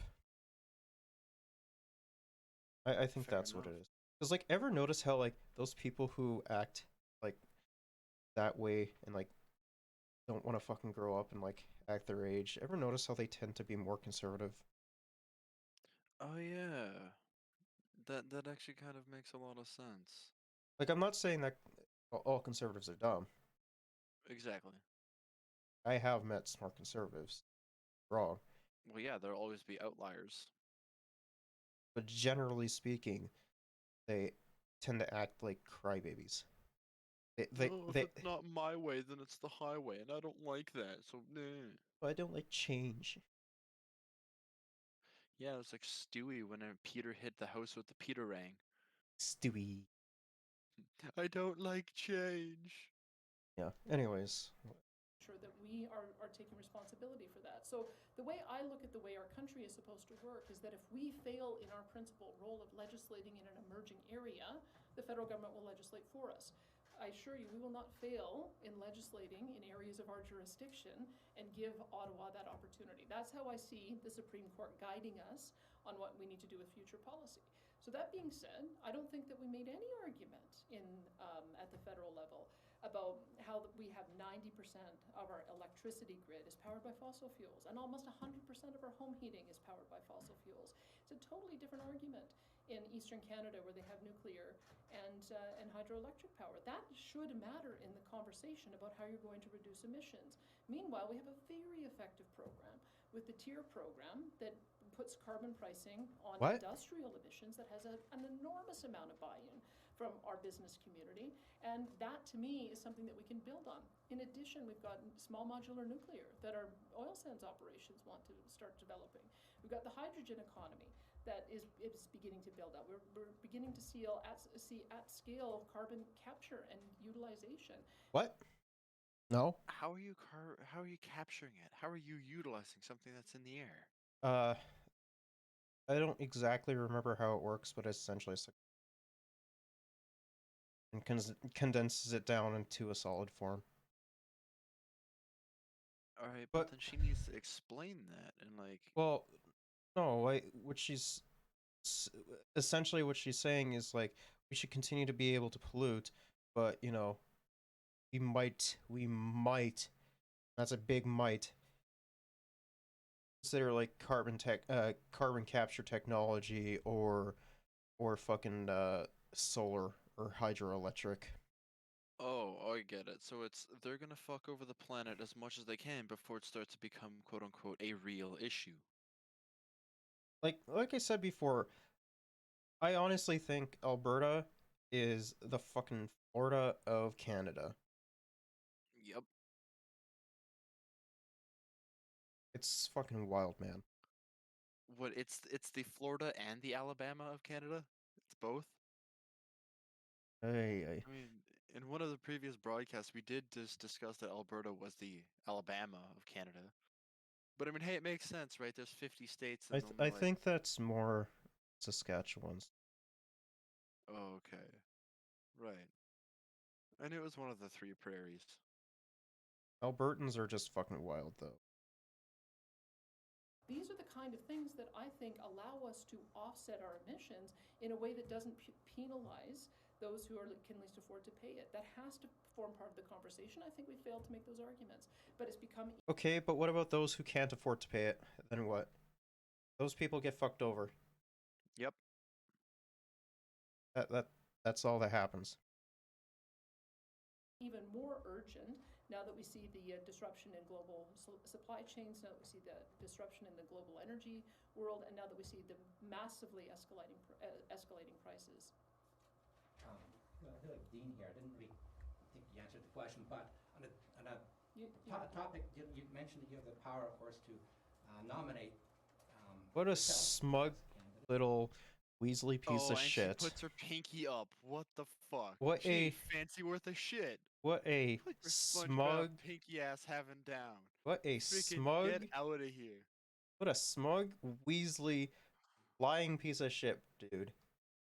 Oh, just the look on her face and the pinky up like she watched SpongeBob. Get the fuck out of here.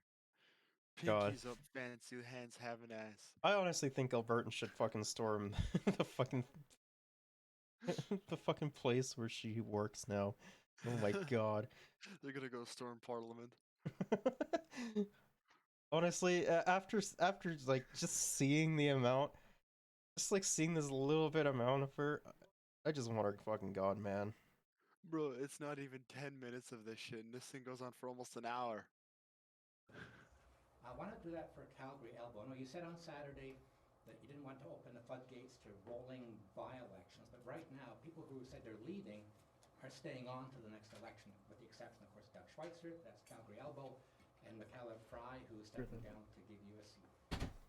Why not then just nominate somebody and have a by-election there? Because it does give the impression that you're afraid the UCP could lose that by-election.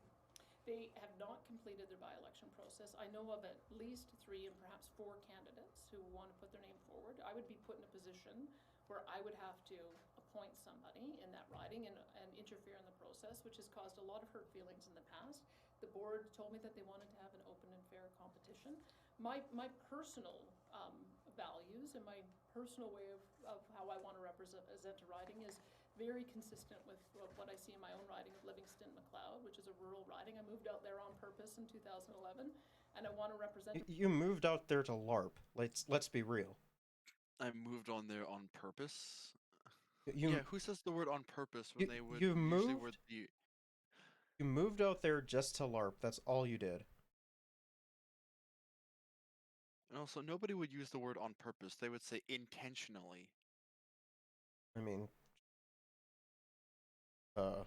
conservative. Respect, man. Burnt toast and a rotten egg. Probably eats form of a steak. They probably like their boot leather well done as well. A rural riding, so it made it... That's the joke that I was making.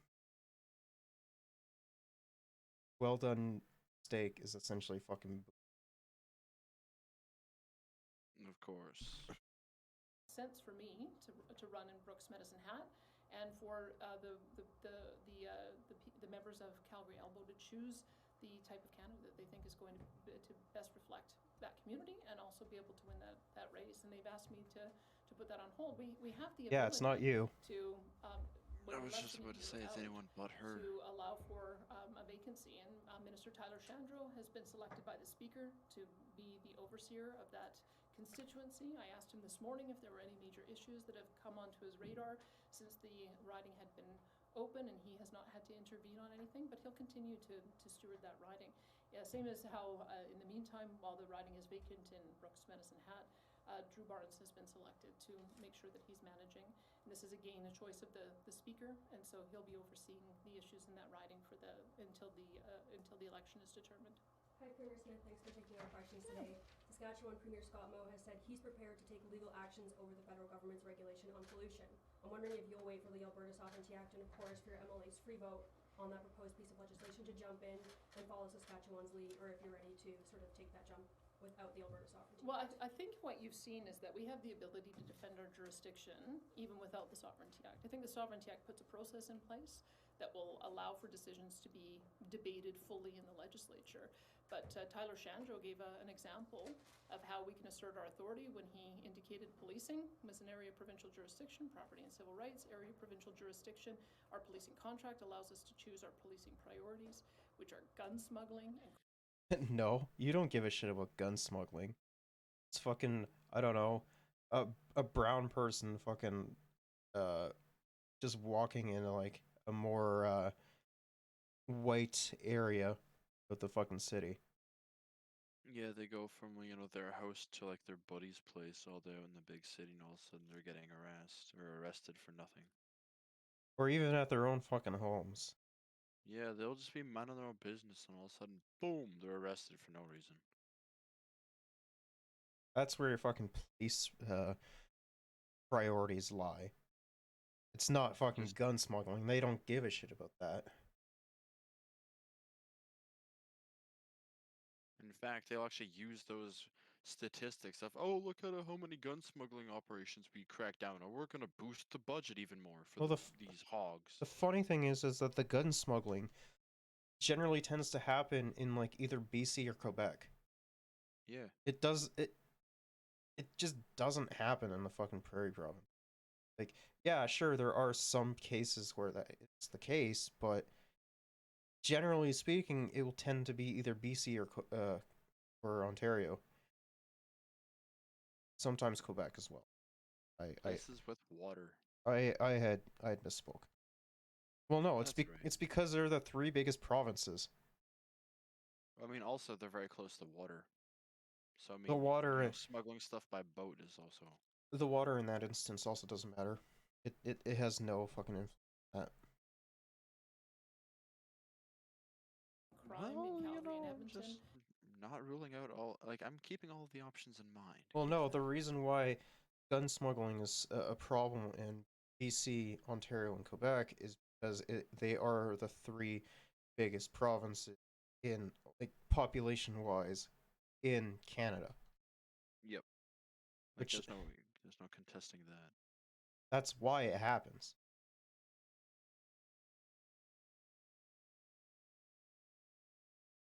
And in rural communities, that is our policing priority, not confiscating firearms that were legally purchased. And Saskatchewan followed suit, and Manitoba followed suit. So we have the ability to defend our constitutional authority in a multitude of different ways. We can do it the way that Minister Shandro did. We can also do it the way that Scott Moe is proposing. We can do it the way British Columbia has done by asking for a formal exemption from the Controlled Drugs and Substances Act. The main thing is setting the tone that we are going to make sure that we fully exercise I don't know what that was. our areas of jurisdiction granted to us under the Constitution. And so I don't think we need to wait to work in concert with our friends and allies in Saskatchewan and Manitoba. I had great conversations with both Premier Moe as well as Premier Stephenson. Well, yeah, it's because they're both fucking bootlickers, of course. Yeah, and they're also just as brain dead as her. Like, well, especially fucking Stephenson. Oh my god. Bro, she is like one of the most brain dead Karens I've ever met. Yep. And I think we were going to find lots of areas of common ground. Sure. As a follow-up, last week, former Premier Jason Kenney, I should say, announced $10 million for Frontline Humanitarian efforts in Ukraine. That brings our total contributions here in Alberta to over $23 million. Some Albertans believe the Like, don't get me wrong. I don't think the aid going to Ukraine is bad. Okay? Well, yeah, because if anyone's thinking that the aid going to Ukraine is bad, well, that's just frankly untrue. Well, no, then they support the fuck. I know. Yeah, no, aid going to Ukraine is good. But, I mean, yeah, they recently had another fucking massive bombing. So, kind of feel bad for those that are in Kyiv. They just can't catch a break, and I feel bad for them. Yeah. But, like, I honestly don't. Wait, man. The government should prioritize needs here at home. Now, you even mentioned today, the need to protect Alberta's most vulnerable. I'm wondering what we'll be able to see from you in coming weeks about announcing funding for international humanitarian efforts, or if you're going to commit to keeping money in this province. I'm very supportive of the decision that the Premier made in supporting the Ukrainian population. We have a large expatriate Ukrainian population in Alberta, and I would hope that we would be able to do more. I know that there are a number of people who have, with various groups, expressed an interest in sponsoring refugees, and they've faced some barriers and difficulties. No, Alberta has historically been very anti-refugee immigrant, so that's not even true. Of course. Like, you just have to look to like a year or two ago, and you can see that most of Albertans did not want refugees. Yeah. Well, even during the fucking Syria refugee stuff, they didn't even fucking want Syrian refugees. The only, well, I think the only reason, like, if this hypothetical is true, I think it's mostly because they're considered white. Oh, okay. And Syrians are brown. Apparently. Which I think is stupid. I think that we should be fucking taking in the fucking refugees that we help create. Yep. Difficulty at the federal level. So I think that that would be the best way that we would be able to lend a hand and support. But I'll reserve judgment until I have a chance to get a briefing on intergovernmental affairs, as well as talk to my caucus and cabinet on that. But I'm supportive of the decisions that we've made so far. And I should just mention, I think former Premier Ed Stelmach and former Minister Thomas Lukasik have just shown amazing leadership in putting together a community of support, so that not only can they provide safe haven to those who have been able to make it here, but also to provide emergency supplies. And that kind of grassroots effort needs to be commended. But also, if we can find a way to She's provide such a support so larper, we can do man. more of it, I'd be very open to those conversations as well. There could be a made in Alberta solution. You look at Quebec has its own cap and trade system. BC has its own. Would you commit to building a made in Alberta strategy when it comes to environmental policy, when it comes to a carbon tax policy, and seek equivalency before going the sovereignty after going the court route? 100%. That's what we should have done. That was the lesson out of the carbon tax ruling, is that we need to fully occupy the legislative space. Otherwise, the federal government is going to step in and be able to make the case that we're not answering the question. So You're not. You're literally not, though. To talk with our new energy minister, new environment minister, new deputy minister of energy, new deputy minister of environment, and make sure that we have those fulsome conversations to decide what the pathway forward would be. We will need to have a position going into COP27, and so it's a bit premature at this stage to say what that is going to be. But I have spent the last several years talking to a multitude of business leaders about carbon neutrality and what their plans are, how they're going to get there. And I think that that is what our international commitment is. We can do it our own way. When I spoke with the Prime Minister, I asked him if there was an opportunity for us to engage with on the Paris Accords green transfer mechanism, so that if we reduce emissions in other places in the world, that we get credit for it here. I think that's going to be central in us exporting LNG and displacing higher polluting fuels like coal and wood and other more polluting fuels. And so if we can work with our federal counterparts to be able to get that kind of credit here and accelerate some of the expansion of our LNG, I think that those are the kind of global wins and local wins that we're looking for. So we will have a full strategy that we map out, but those have been the things that I've been talking about on the campaign trail, and I would hope that we would be able to have a fully made in Alberta solution on addressing issues of carbon neutrality. Premier, you indicated that you're going to have your cabinet sworn in on the 24th, right? You're getting sworn in almost 2 weeks before your cabinet, and that's an unusual situation. I'm wondering if you could explain why you made that decision to go this route. So I could chair the cabinet meeting today. That was one of the reasons that But it's not your cabinet. It's your predecessor's cabinet. You know, we are the same political party, and I have great admiration for most of the people around that table and the job that they have done in those roles.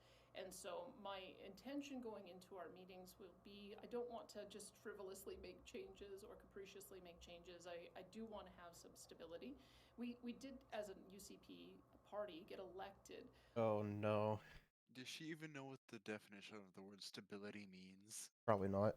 That's not what I was referring to. I know. No, I was going through Twitter to see what's popping off. And what's popping off? And people are still fucking crying about the fucking Emergencies Act when the fucking dumbass freedom convoyers were popping off. Like fucking Maxime Bernier. fucking this Andrew Lawton, who in his bio literally already has like a red flag in it, being fucking attempted politician. Bro, Attempted. bro, that's so funny. That's not even getting onto the fucking freedom convoy shit. Oh my days! Even the fact that he wrote attempted politician. Like, just don't mention that. Yeah, that's not something that you should probably be touting, you know? I fucking... Man, I love hogs. So funny. The lack of intelligence makes them great entertainment. Yeah, anyways. On a particular mandate, and to the extent that we can continue pursuing that mandate, I gather that the former premier had 375 agenda items. I think he managed to check off 300 of them. To the extent that we can continue implementing the agenda that we got the mandate on, I'd like to be able to do that. But I want to be part of the cabinet discussion, and so that's the reason why I was sworn in earlier. I want to do the It's probably so you can actually choose the most bootlicker motherfuckers available to you. Well, of course, that's why it's on such short notice, because she wants to get in as much of them as possible. Yep. And then have like little to no like fight back. It's like, well, we only had such and such amount of time. But we're doing that I think relatively quickly, having that all in place by October the 24th. Now, in terms of your predecessor, did you get? He promised to have an orderly transition, as he called it, with you. Did you have a chance to talk to the former premier? Did you get that orderly transition? I did not. I reached out to him, and he did. He has not accepted my invitation for a meeting. Premier, I just wanted to ask you about health leadership. You've talked a lot about making changes as far as provincial health leadership goes. What about Dr. Dina Hinshaw? Do you see retaining her as your primary public health advisor, and why or why not? No, I will get new advice on public health. No, she needs someone that LARPs for the anti-vaxxers and fucking licks her boots. Yep. Instead of going off of facts and science, let's go based off of licking boots. Licking boots and being a fucking anti-vaxxer, most likely. Because, like, realistically, like, what is her alternative? Like, I honestly, like, she doesn't, like, after her fucking statements, like, it has to be, like, the only fucking anti-vax doctor out there. Yep. That she'll probably fucking find.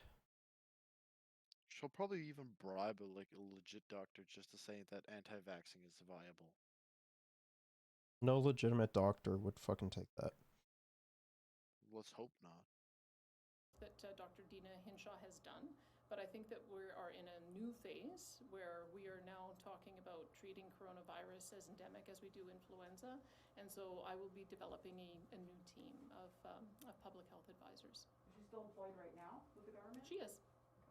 Can I get back to the thing about Premier Kenney not accepting your invitation for a phone call? I mean, how do you feel about that, and why do you think that is? You know, I think the Premier needs a little bit of time, and I'm prepared to give him a little bit of time. It's a big adjustment, and he was going flat out right to the very end, as you saw. And so I just want to be respectful as he processes everything that he is going through. I think it was a big surprise to him when he didn't get the mandate. But that he was very fucking disliked. How you're gonna probably be even more fucking disliked than Jason Kenney.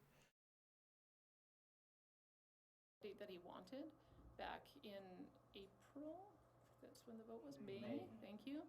And I think it's pretty clear that he had a preferred candidate in this race, and it wasn't me. So I have asked my cabinet and my caucus to reach out to him, know that I still admire him greatly.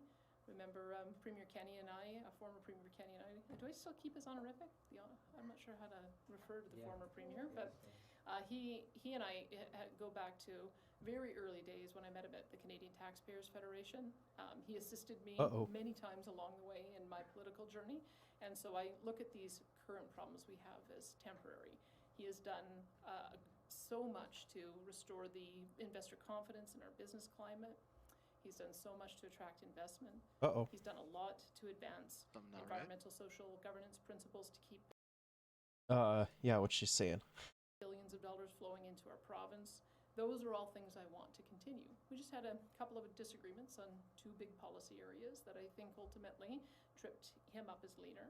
And I'm hoping that through this election process that we went through, we can correct some of those and get back on the track that he had started. So I'll just give him a little bit of time. I don't think it's unreasonable for somebody who's had the 3.5 years he has.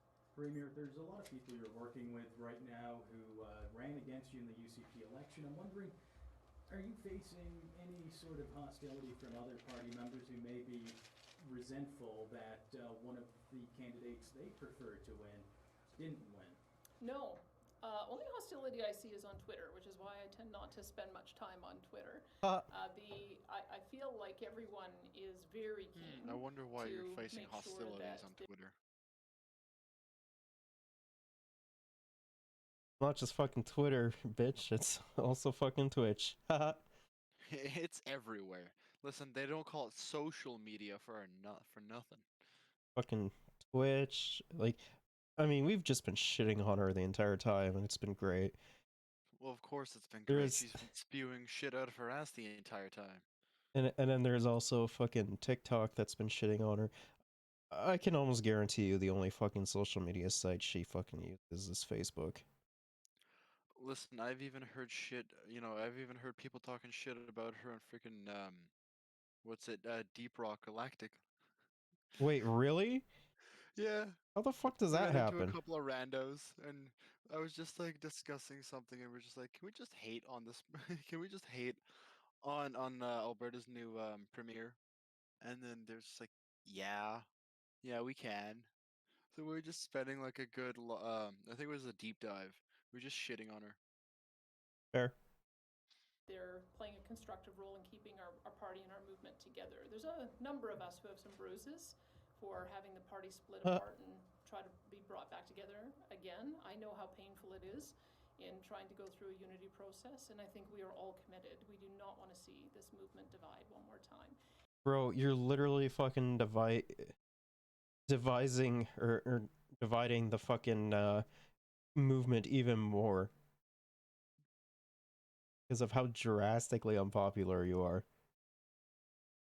Like the only people that you've successfully managed to win over are the fucking hogs that are gonna end up voting for fucking Millhouse.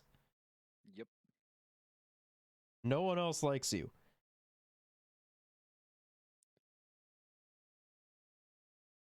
And so there are issues that we have to deal with that came up during the campaign. Campaigns are an exciting time to exchange ideas. And so one of the processes we'll go through at the caucus meeting is that all of the ideas that came out from all of the leadership candidates will be put on the table so that we can prioritize what we want to do in the fall, what we want to do this spring, and what we want to campaign on. As you know, I only campaigned on a very small number of issues because I wanted to be respectful of the caucus and cabinet making process. So I campaigned on reforming Alberta Health Services. But you just said you wanted to interfere with that. So clearly you don't. This is where she gains the hypocrite status. On changing the Human Rights Act to ensure that vaccine choice is a protected area and you cannot discriminate on the basis of vaccine. I think that there should be no unless you're fucking like autoimmune deficient, which is the whole purpose of why we have vaccines to begin with. Right. And to also help prevent deadly diseases as well from spreading. I think unless you are autoimmune deficient, you should not be exempt to refuse. I think you should be. It should be mandatory for you. And ensure that vaccine what was it? choice is a protected area and you cannot discriminate on the basis. And I'm sorry, but fucking dumbass white people just want to feel discriminated against. Oh, people are discriminating against me because I didn't get vaccinated. It's like, well, of course we're gonna discriminate against you. You deserve it, Like, dumbass. You're only winning over like a small minority of people. And the funny thing is that these are the people that everyone fucking clowns on. For good reason. I'm sorry, but I don't want I don't want the fucking children that, you know, are born to fucking anti-vaxxers to die of fucking whooping cough. Exactly. Like, it's like, listen, we don't want them dying of scurvy either. I think if you make the decision to not get vaccinated, I should have the right to make fun of you.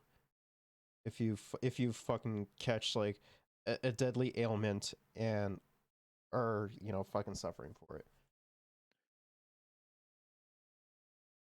Yeah, it's like, hey man, you didn't get the vaccine, now you got this thing. I'm gonna make fun of you for it because you're stupid enough Yeah, to not you take it seriously enough you and did think about your legit health. you didn't get your fucking vaccine for leprosy. Now your fucking arm's falling off and we get to make fun of you now. I think that should be a fair trade. If you wanna fucking pass a bill that, you know, fucking doesn't allow people to discriminate and fucking have people choose to, if they want to get vaccines, which they to a certain point they do, you know, Yeah. we should be allowed to make fun of those people, because unironically public shame is actually one of the more better ways to fucking get people to do something. Yep. When you shame the public, then it's like, oh, No. this is a bad No, when the thing. public Well, no, when the no. public shames Yes. you. That's what I public worded shame it is. wrong. My mistake. I worded it wrong. Egg on Can my see face. I can see the Twitch brain rot's getting to you as well. And no, I'm becoming himbo. Yes. Reject modernity. One Return to of himbo. us. One of us. It's a vaccine choice, as well as the Sovereignty Act. I've also talked about. But no, kids should not have to fucking die of whooping cough. I'm sorry. Yeah, no, kids shouldn't be subject to that, and especially when And I think if you don't, oh, vaccines cause autism. I don't want my child to be autistic. no, that's actually genetic. Okay, well, exactly. And like, I honestly think if you don't get your fucking kids vaccinated, I think that should be considered child abuse. Yeah, it should be. Because you're not taking care of your fucking children's best interest. Fuck, don't you have to sign like a parental consent form before you even have, like, before the hospital lets you take the child home? I don't know. I don't have kids. I mean, fair enough. You're the wrong person to be asking for this. And But like, still, like I had said earlier, in a previous broadcast, the whole like situation with the healthcare is completely provincial jurisdiction. Yep. So it could be completely different in Alberta. I don't know. I don't live there. Any Albertans wanna inform us? But How we would create a framework for health spending accounts, especially to deal with the mental health crisis that we have among our kids, as well as how we would be able to invest more in education assistance in the classroom to help bring kids up to grade levels. So those are the very small number of things that I campaigned on. But there's some great ideas from the other candidates, and I think as we go through and put those on the table, that will help forge the unity. So it's no, that literally won't. Telling people that they don't have to get vaccinated will actually fucking devise the province more. Yep. And also, she was talking about something with like the whole education and being what's considered grade level. I mean, the thing is that people like Western education is, or just like the way that we do education is so dog shit. Of course it is. Standardized testing doesn't work. Also great freeze frame, by the way. Yeah. Like standardized testing is complete horseshit. Like all that it is just it just sees how well you can regurgitate information back. The time frame of like half a year. Exactly. Like shit. You'll learn more math.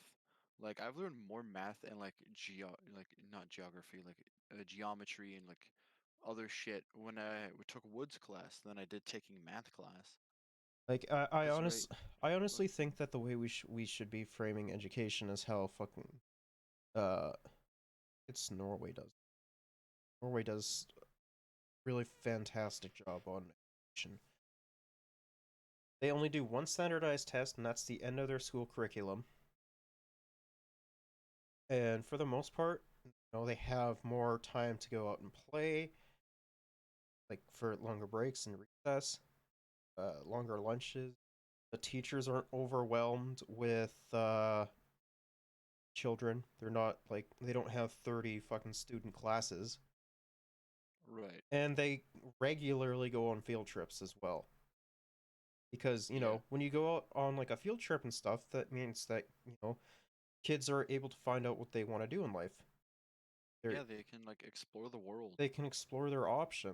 And since they have fucking free education, like post-secondary education, which I'm very fucking jealous of, Yeah. they can pursue their dreams. And I don't know, become like a fucking debate pervert in the form of a lawyer, or become a doctor, or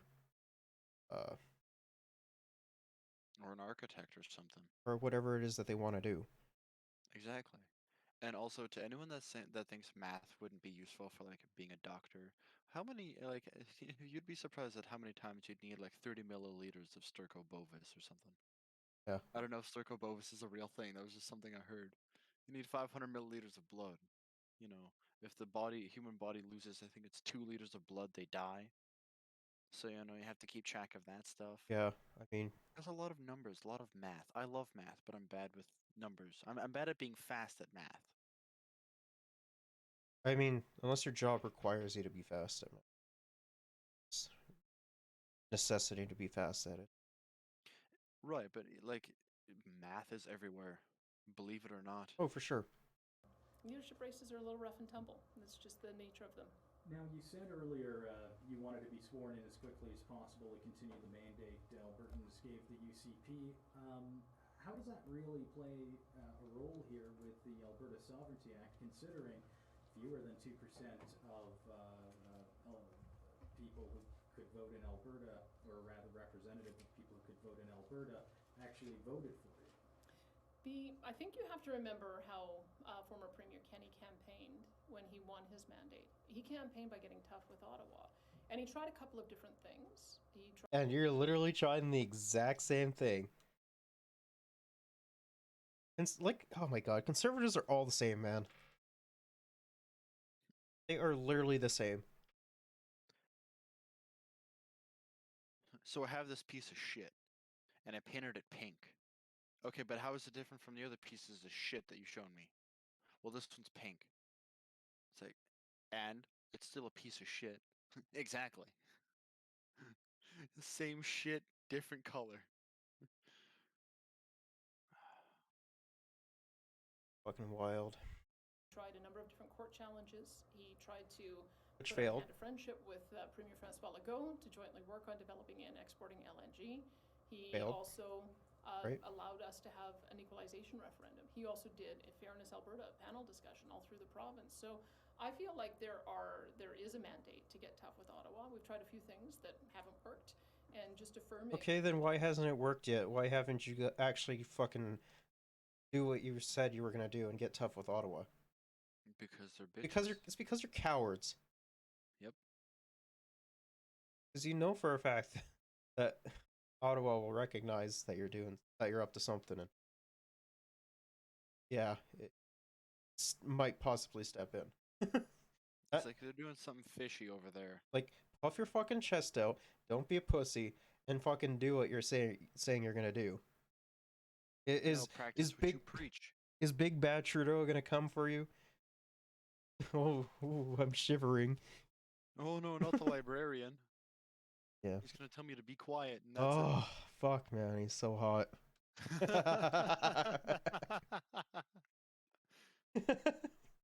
I want him to tell me to shh. God damn it. That we are going to defend our constitutional authority and defend the fact that we are a signatory to the Charter of Rights and Freedoms, That No, you're shouldn't be not. controversial. I know it'll be a bit of a change. You do not care about the fucking Charter of Rights and Freedoms. Do not. You literally want to fucking privatize healthcare, despite the fact that in that Charter of Rights and Freedoms, it's literally stated in there that, you know, healthcare should not be fucking tampered with, and privatization of it should not allowed. Because we've acted like a subordinate level of government, but I feel that when you are going to change a relationship, you should give notice. So I do believe that we have a mandate to get tougher with Ottawa, and this is just going to be the next phase. Do it, pussy. In, attempting to change that Do it. relationship. Let's see the Here's change. the thing, like if Ottawa had been respectful to us when we told them. Why would they not shit on you guys, though? It is so easy to shit on fucking conservative prairie premiers. It is so easy to do so, and it is so fun to do so as well. And it's also just a joy to watch. Yeah, it's really funny, because they say the most deranged American shit I've ever heard. Congratulations to our new premier. Oh. And my question is, as we have next general elections almost in 7 months, so what will be in your priority list so that Albertans can re-elect you? The things that I campaigned on were, Bro, I would be surprised if she gets reelected. Yeah. The general population of Alberta does not like her. And it's been, what, 3 days? The people that are supposed to support you are literally making fun of you and shitting on you. Like, bro. She's become a meme. Oh, especially on Canadian or leftist Canadian TikTok. Well, yeah. Like, Oh my it's goodness, so I'm easy. surprised she expects people to take her seriously. Like, bro, I honestly think that the general consensus in Alberta is that they're so fucking fed up with the Conservatives and like the Conservative premiers that they had, that they might be willing to fucking vote in a Lib. They might be willing. It's not even a guarantee. Well, they fucking hate Libs too. Well, I mean, who doesn't? I mean, Libs don't fucking despise Libs. And to a certain point, even fucking like conservative politicians don't like or don't despise Libs, because they know economically they stand on the same fucking principles. Which is why oftentimes when you hear, or there's a saying out there, you cut a liberal, a fascist bleeds. It's inherently true. All right. Well, think about it. Liberals like free and open markets, right? Yeah. And are fond of deregulation to a certain extent. Okay. Fascists love that. The only difference between them is aesthetics. All right then. That is the only difference between them. So we got red versus blue all over again. Got it. That like a Rooster Teeth thing you're gonna say? No, you just said the aesthetic is different. Yeah, I mean, it purely is aesthetics. Like, why else do you think we don't have, or we haven't even halved our fucking carbon emission? Because they want to kill the world and everyone in it. It's because it's purely aesthetics. They want to keep those at the top. It's purely aesthetics based and virtue signaling. That's all it is. The health spending accounts, making sure that our kids are brought up to speed so that we don't have learning loss, that we address the learning loss. Okay, but what about those that aren't able to be brought up to speed and have really hard times just learning the bare fundamentals? Then what? Are you just gonna leave them behind like you do everyone else? Of course you will. Listen, I can say as a certified slow person, you get left behind at every step of the way. Like, we should be making accommodations for the people. They definitely should, but they never will. They say survival of the fittest. It's just survival of whoever It's screams the fucking loudest. circumstantial. Depends. Loss that happened from the disruption in their education over the last couple of years, the Sovereignty Act, changing the Human Rights Act, and restructuring Alberta healthcare. So those would be the main things. So privatizing healthcare, completely stripping away labor rights, and being fascist all around. Got it. I love your plan. That we are going to work on, and there'll be a few other things that come up after a caucus discussion. But can I just go back to the earlier question? Because when we had the equalization referendum and got a 62% mandate on it, that was us asking the federal government to engage in a constructive discussion with us about how to reform our relationship. That was the mechanism. Yeah, except you wouldn't concede on anything that they would propose if it was to go down.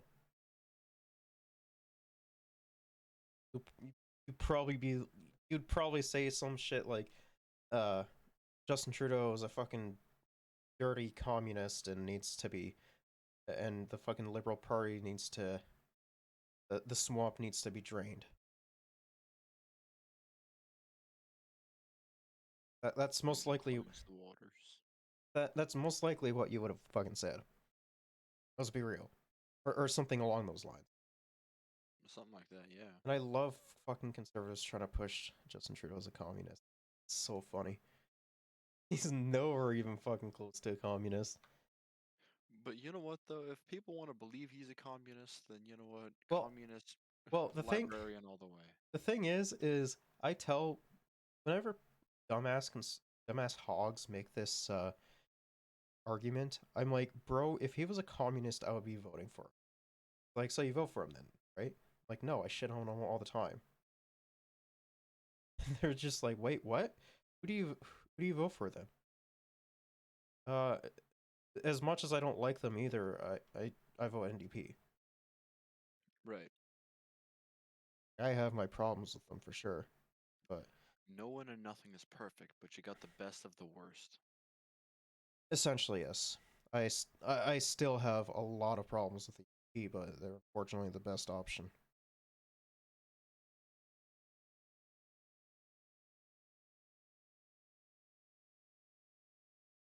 It's just funny. And a lot of the legal scholars at the time said that by having that constitutional change, that it would initiate a process where that would compel Ottawa to come to the table to have those meaningful discussions. Instead, a few days after, he appointed Environment Minister Stephen Guilbeault, who has done nothing but attack our industry, not just our oil and gas industry, but also our agriculture and agri-food industry as well. So, well, yeah, it's because the oil and gas industry produces a fuck ton of hydrocarbons that get released into the air, and the fucking agriculture industry isn't too fucking great about that either. Look at all the combines, tractors, and other vehicles that these agriculturalists have to use. Well, not even that, just also like the amount of methane that gets produced. Well. Yep. Yeah, no, it makes sense why they're going after the big oil companies. No, they don't.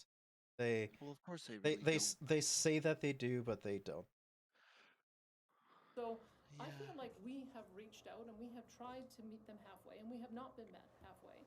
And now we have to take a. You haven't even been met. Yeah, like the halfway is like America. That's what the halfway is. And you know when America's halfway, you're doing something wrong. Like it's don't try and, well, I should say America light.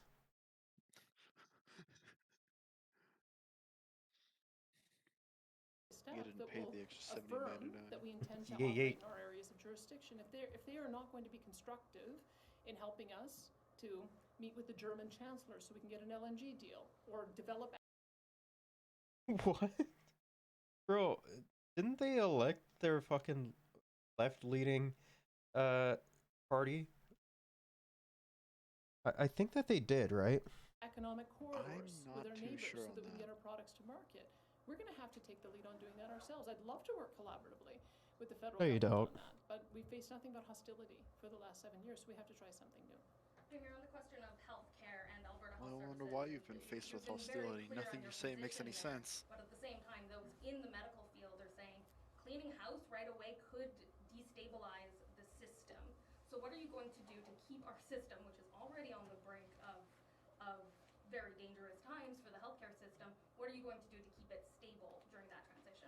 I want our frontline workers. Yeah, they did elect a left-leaning party. Oh, nice. Chancellor Olaf Scholz of the SPD. Oh, nice. I didn't know we got Olaf.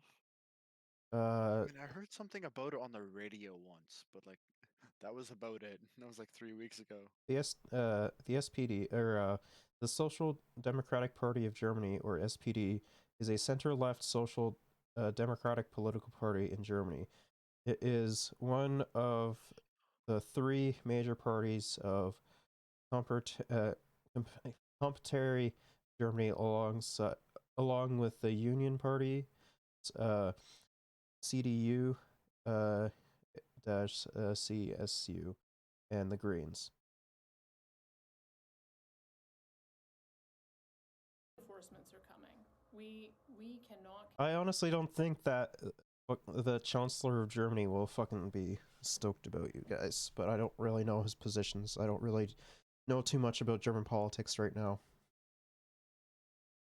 Continue understaffing our hospitals and then forcing our frontline workers to work. Yeah, you guys are literally fucking understaffing them because you're not paying your fucking nurses and doctors enough. They're not given a reason to care enough. It's just fucking silly at this point. It is. Mandatory like, overtime, hey, we're gonna and he not called pay in this. on days. Oh, Mac sent me a message. Ah. Seeing if I'm coming to his event. Maybe you should just arrive at the event.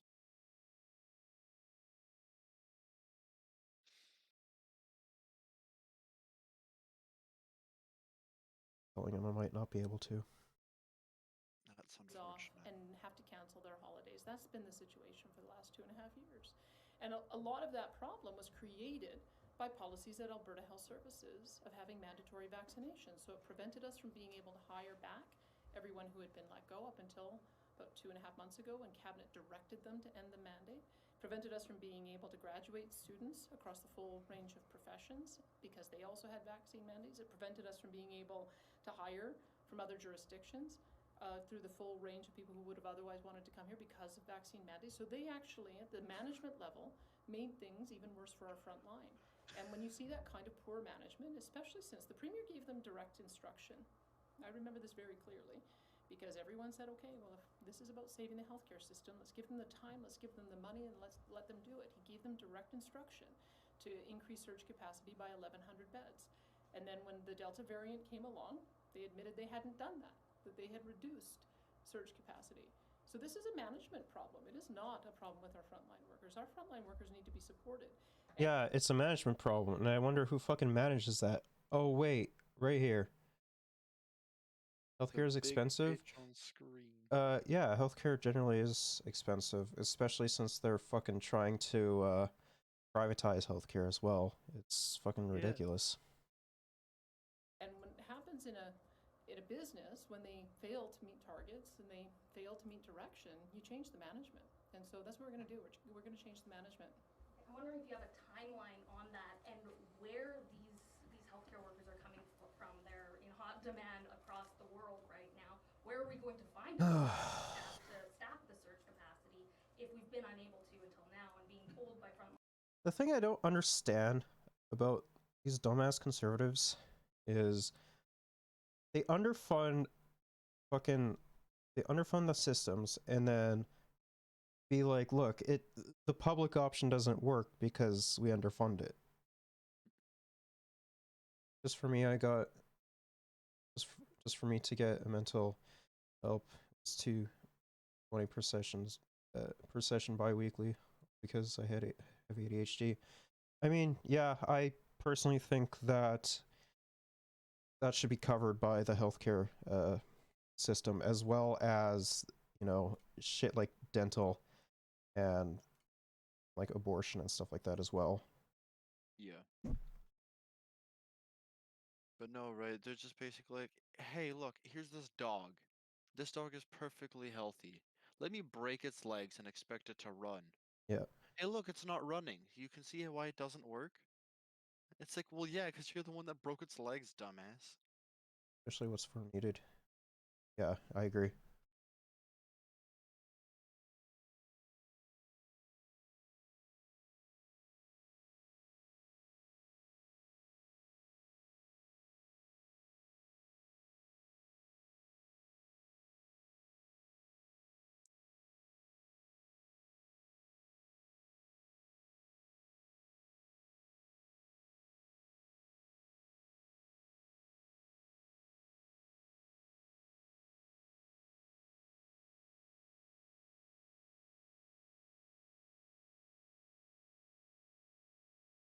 I don't know.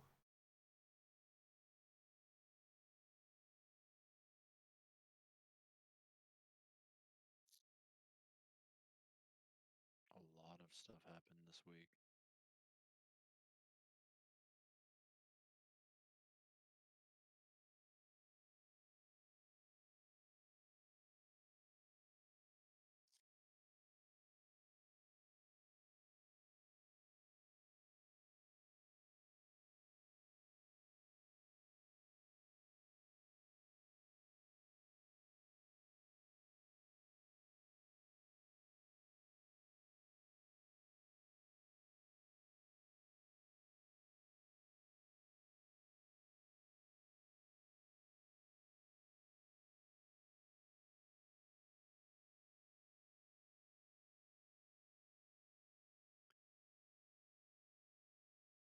Mine is to prevent SH and such, even possible death, and you expect me to pay $440 a month just to try things that you have an 80% chance not to work because you don't fund people's education enough. What? Yeah.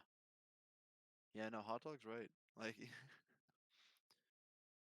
$440 a month just to try shit, and 80% chances it just doesn't work. That's generally because it tends to be underfunded. Well, yeah. I think we Like, should. I honestly think that Canada should be taking the Bernie approach. Yep. But no, she makes a very valid argument. Like, they just don't fund people enough. Well, the staff is underpaid. The fucking shit that does, the shit that, you know, the federal government does send, the fucking dumbass conservative premiers tend to cut the funding to, or decrease the funding of the fucking, the healthcare system and either pocket it or give it to their rich friends. Yep. So it's only until you hold people accountable for that shit do they actually have to own up to it. But even then, it doesn't seem to be enough. I mean, yeah, but that's also because, you know, the federal government does give people money. Well, of course Sorry, the provinces money, but the provinces don't fucking spend it where they're supposed to be spending it. Yeah, and that's where voting and, elections come into place, because you need to vote in someone that'll actually spend that money properly. You don't want someone that'll just Bro, mindlessly spend all your money until that's such a fucking liberal approach. Just vote harder. That's not what I was trying to get at. I'm just saying that voting is important. Bro, even the NDP is dog shit. Well, of course they are. And like voting for them won't necessarily make things too much better either. A step in the right direction, still a step, right? Like, granted, yeah, I will vote NDP, but I'll still admit that they're dog shit. Well, yeah, I'm not saying that they're not dog shit. Everyone is No, I dog will shit never because say their just education vote is older. harder. You know, pull yourself up by your bootstraps. You just gotta vote harder. That's not necessarily true. There are there are left-leaning people that are older. Is the main problem is that politicians don't actually want to fucking solve the systemic problems that are faced in a lot of the communities, whether they be rural, whether they be LGBTQ, whether they be fucking poor, etc. Just want more money. Yeah, that's how. That's how politicians make their fucking money. They That's what we've they been under discussing. they underfund stuff and fucking take money from lobbyists. That's what they do. Lines that there's no one coming, they don't have other people. Where are those people coming from, and what is that timeline for change in leadership at AHS as well as Alberta Health? Well, one thing, because we will not have a vaccine mandate, they will know from all over the world that if they're facing vaccine mandates in their home jurisdiction, they can come here. We will have a Will you give me more money if I say these things? All right, pretty much. That's literally how the lobbying industry works. It's just, hey, I'll pay you money to say shit. It's like, all right, you got a deal. Which is why, when it comes to conservatives, they are super in support of the oil business or the big oil companies and fracking. It's because they are lobbied by big oil in order to say those things, because they know if they go against it, they won't get that lobbying money. Yep. But it doesn't matter. They're conservatives, so they're still gonna be dog shit. They got their heads up their own asses.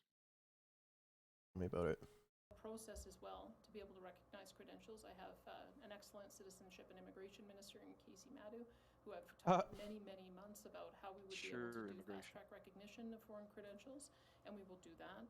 We also have some wonderful colleges like Maccabee College that graduates 4,000 LPNs and nursing aides every year. Half of them go to the United States. We're going to encourage them to stay here. I wonder why they go to America. Maybe because they have better education.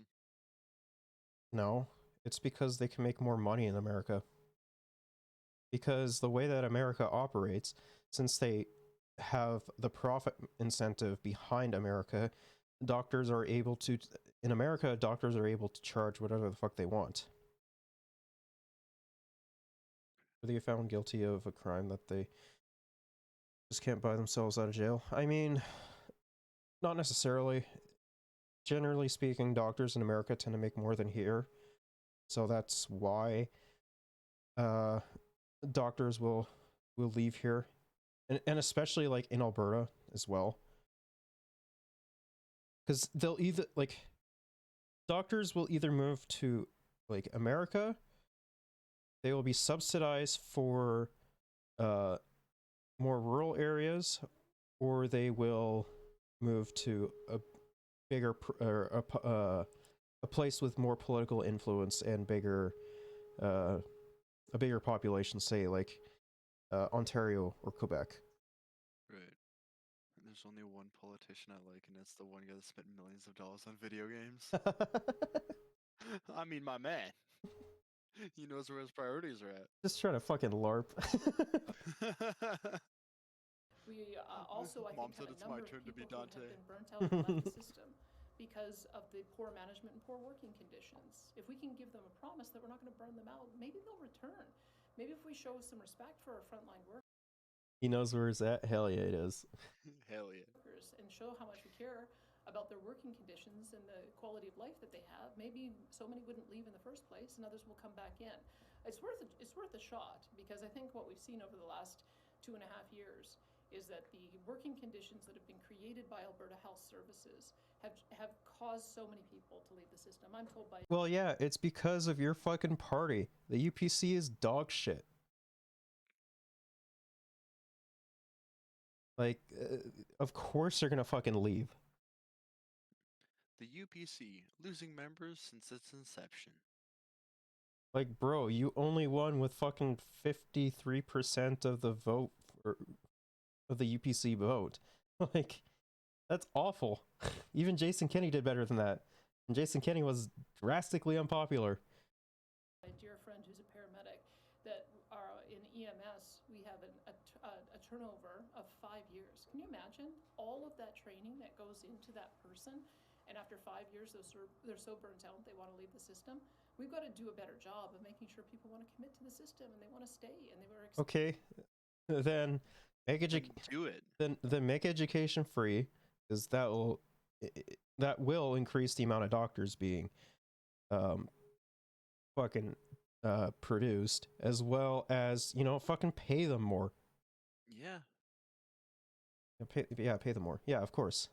It's like, oh, we want to give them an incentive. It's like, how about telling them that, their services are valued and paying them a livable wage? While you're at it, just fucking raise more, just raise minimum wage too. On student loans and such. Something like that, yeah. Yeah, I mean, I think across the board, education should be free regardless. It really should be. Because imagine, right, you can go to school, you don't have to pay for shit, and you get to learn whatever it is that you're interested in learning. And then, you have to learn all the stuff that goes along with it. The reward very available. Yeah, true. Yeah. But no, right, you gotta go to school for free. You're like, So bro, I don't learn think culinary that or it's a cooking. personnel shortage. And you can learn I that think shit. it's a And you working can go on to be conditions like problem. world-class chef. And I think if we create the right conditions, people will return. What about timeline though on AHS and Alberta Health? Very quickly, before the end of the year. We're going to go to one more in the room, and then I have to go on the phone lines. There's quite a few people in the queue. Smith, what is the message that you wish to take to COP27?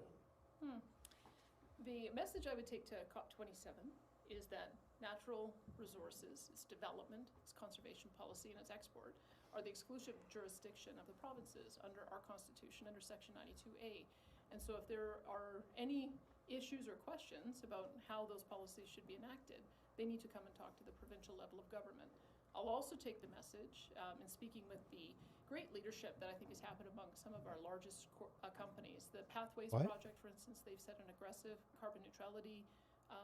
Yeah, carbon neutrality doesn't mean fucking what she thinks it means. Of course it doesn't. It literally means like planting one fucking tree. Or like, I don't know, fucking doing some imperialism in South America, taking over some land and being like, oh yeah, this area is ours. We're not gonna cut it down, trust me. It's like, look, believe me, because I said so. Stupid. Target, Dow Chemical is at a carbon neutrality project for their new petrochemical plant. Air Products has a carbon neutrality target for their petrochemical plant. I think people just need to know that our largest industry here is using innovation to address this issue. I don't think that message has come through. And so if it needs to have the voice of an Alberta delegation there to make sure that we are being represented, then... Trust I ain't doing this shit. We can literally see you doing it vibes. Pretty much. Yeah. And we're going to have that representation. Quite frankly, when the German Chancellor visited here, and we had the Prime Minister say that there was not a business case to export LNG, and took the Chancellor to a demonstration project in Newfoundland where one-day green hydrogen might be made out of wind turbines, that shows me that the Prime Minister is not able to get our message out. That if we're going to get our message out... Well, yeah, because your message is idiotic. Like one of the dumbest fucking things I've heard. Like, what? We have to do it ourselves. So I have been very clear about being supportive of export of LNG and how it will reduce global emissions, the incredible carbon tech options that are being developed, not only for capture... Holy shit, she's not just licking the boot, she is shallow chesting and eating it. Yeah, I was gonna say, like, she didn't even take the boot off the foot. She just stuck the whole foot in her mouth and just started swallowing. Like, oh my god, fuck. Listen, I'm not sure how tall that boot is or how wide it is, but listen, like, if you're putting nearly the entire damn thing in your mouth, you might want to take a good hard look at yourself in the mirror. Like, I can't believe I'm saying this. Jason Kenney was better. And Jason Kenney was shit. Of course he was shit. He's Jason Kenney. Oh fuck, we shat on him so much. It was so funny. And storage, but also for utilization, as well as hydrogen, small modular nuclear. I want people to know that our industry is taking this seriously. And that, Is it though? And as a result, we need to engage in the process where these decisions are being made so that they do not make decisions that are going to cause our industry to be transitioned out. What I see from the federal government... You killed Kenny, you bastard. Is all I can think about when I hear that name. True. Oh my god, you killed Kenny. Oh man. Gotta love South Park. Good one. is that I think we have a good partner, potentially. I mean, to be fair, if anyone was to do it, it'd be that dirty commie Justin Trudeau. I'll tell you what, brother, it's all that Justin Trudeau is. Trudeau killed Kenny. That's all he does, brother. He's a dirty commie. He's a commie. He's a Kenny killer. Have you seen him in glasses? I don't know what I should think. Energy Minister I'm all John kinds of out of whack. He drives a hydrogen vehicle, so that's good. But I've seen nothing but hostility, quite frankly, from the Environment Minister, Stephen Guilbeault. And that's why I do not trust that our message will get out by relying on them to deliver that message. We need to deliver it ourselves. You've been met with hostility when you're trying to tell people that polluting the planet is a good thing? No shit. Well, I mean, it's probably from like really annoying fucking libs, to be honest. Yeah, but I mean, even still, it's not that hard to expect to be met with hostility when you're trying to tell people that carbon neutral is a good thing, when in all reality, it sounds like a good thing, but you need to be carbon negative. On paper it is, but in practice it's not. Right. It's fucking awful. To the health issue, you pledged to introduce, I think it was 300 beds, ICU beds, as an immediate priority, but you have to have people to man them, if I can use that expression, to provide the service. How do you do that at short notice? Let me tell you the approach that I want to take. They only seem to run on, oh, it's fine because the numbers don't change when the numbers right now are terrible. I mean, yeah, but it either gets it tends to get fucking worse on top of that. Yeah, they usually do shit and then change it for the worse. Because they promise they're gonna be like doing all this shit, but then they tend to fuck like everything up. Like liberals are bad for that too. Let's be real. Oh yeah. Everything's on paper and nothing is in practice. Like it's just fucking awful. Mhm. I mean, listen, they probably haven't even written anything down on paper. They're just like, you know what, it's an idea, but we haven't actually even, written that idea down. So it's probably going to be forgotten like tomorrow. I would honestly be surprised if Danielle Smith actually even knew how to fucking hold a pen. I'm surprised she can dress herself. I mean, that's not really hard to do. Anyone can do that. I mean, listen, when you're someone as dumb as her, anything's an accomplishment. Once we have a task force. You know what I just realized? We have 2 fucking Karen premiers. Yeah, why do you think I mentioned Karen earlier? Why the fuck does Canada have 2 fucking Karen premiers? I have no fucking idea, man. Like, we got Heather Stephenson in Manitoba, and now we got Danielle over here in freaking Alberta. The fuck is going on? Why woman run province? Patriarchy, damn it. Oh yes, we're very inclusive. The Conservative Party is very inclusive. They have women running things. So everything must be good. That's like, I mean, why do you think England was subordinate for so long? Oh yes, despite all the fucking colonialism that they did. Of course. Established to go and visit every facility. One of the things that you hear on the campaign trail is the number of acute care beds that are filled by patients who are waiting placement in long-term care. And part of what happens is a person gets into some distress and then they come into hospital and they're too sick to go back to their home, but not really sick enough to be in hospital. But because of the system we have of moving patients into long-term care, they can be waiting for months or longer. I've spoken to the Continuing Care Association. They have 20 to 30% vacancy in their long-term care facilities, which is about 1,000 beds. So if there was a way for us to work with them to collaboratively move 500 patients from Calgary and Edmonton to create the room in our main hospitals in Calgary. Okay, so got it. You're just gonna let the fucking old people die because they're not important enough to keep them alive, despite the fact that you need them for your fucking votes. Killing off their voter base. Not a big surprise. I don't understand how young people can be or some young people can be so stupid and look at this and be like, actually, this is a good thing. I'm glad I support these people. Like, what? Yeah, I don't get how young people support them either. Like, how do you see this and think of it as something positive that you want to put your name into? You know, I'm like, I, this person, support these people. Whenever look at the shit that they're doing. Yes, talk about hospitals and how bad they are at the moment and do nothing about it. I mean, yeah, that's how they do.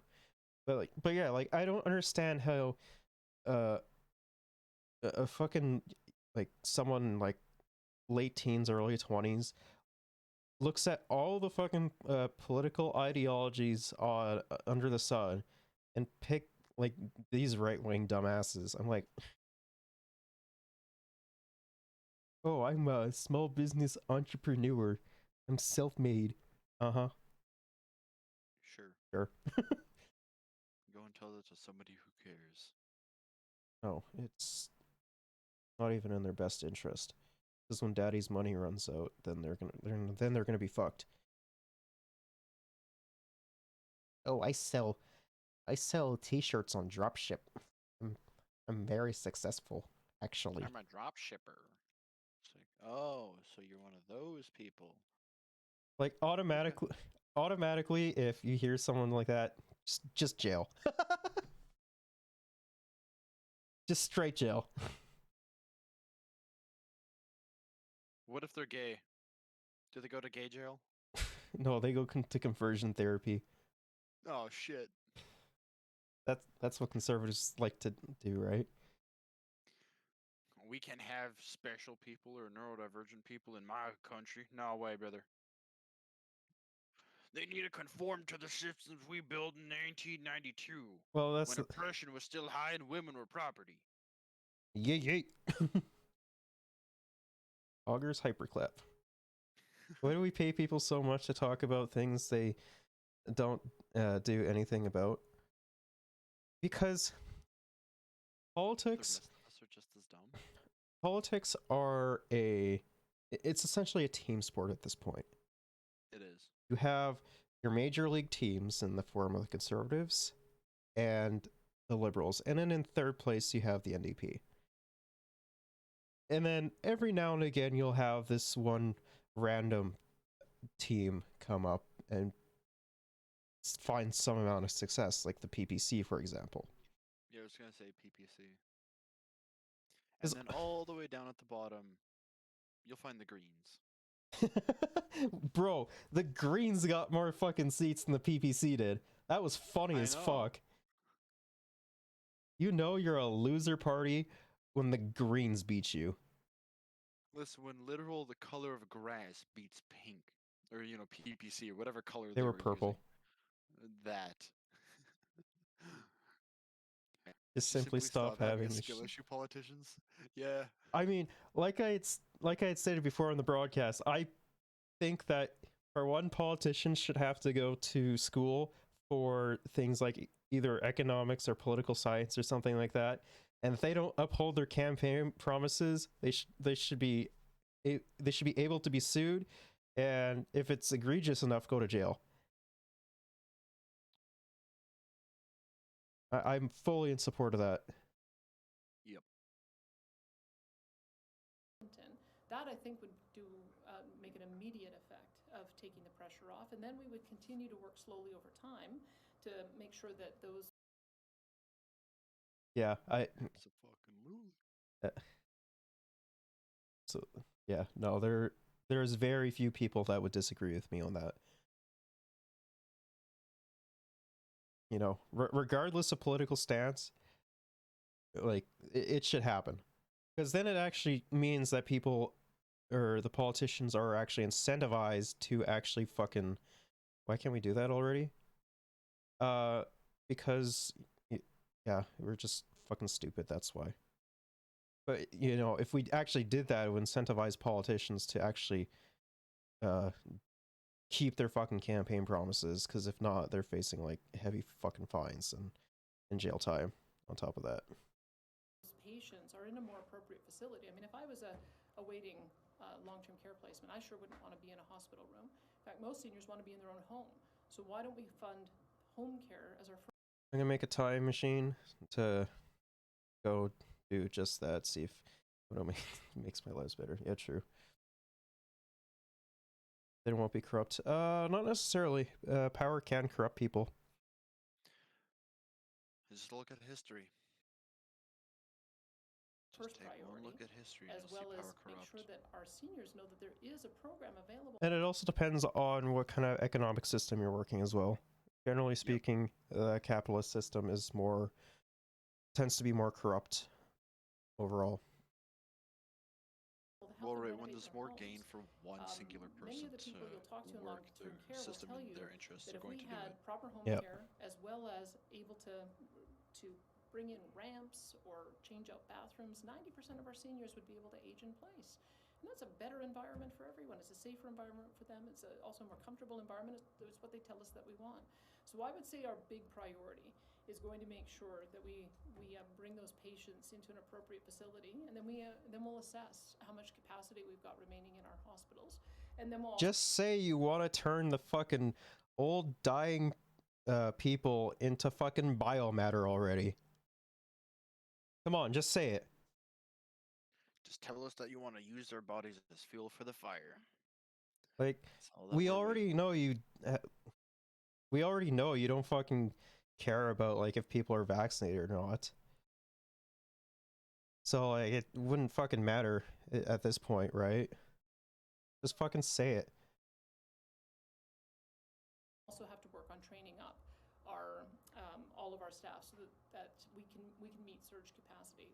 I'm looking forward to talking with the nurses union, the respiratory therapists, the anesthetists as well, to understand if there is a way that we can structure our system so that we have permanent employees, but knowing that when we have surge capacity in the fall, is there a way for us to bring in workers to lend a hand during that respiratory virus season? These are all going to take negotiation. At what point can we just turn politicians into fuel? I mean, I think that we should be able to turn all the fucking stupid politicians we have right now into fucking biomatter. Like, they're all dog shit. Yeah, so at what point? Literally right now we can, but like both federally and provincially, like regardless of province, with some exceptions, there aren't too many politicians I'm actually a fucking fan of. Like, federally, they're all dog shit. Singh has like a couple redeeming fucking qualities to him. Okay. He does sidestep a lot, which I really don't like. Yeah, the video. I mean, the only thing that Justin Trudeau has going for him is his sex appeal.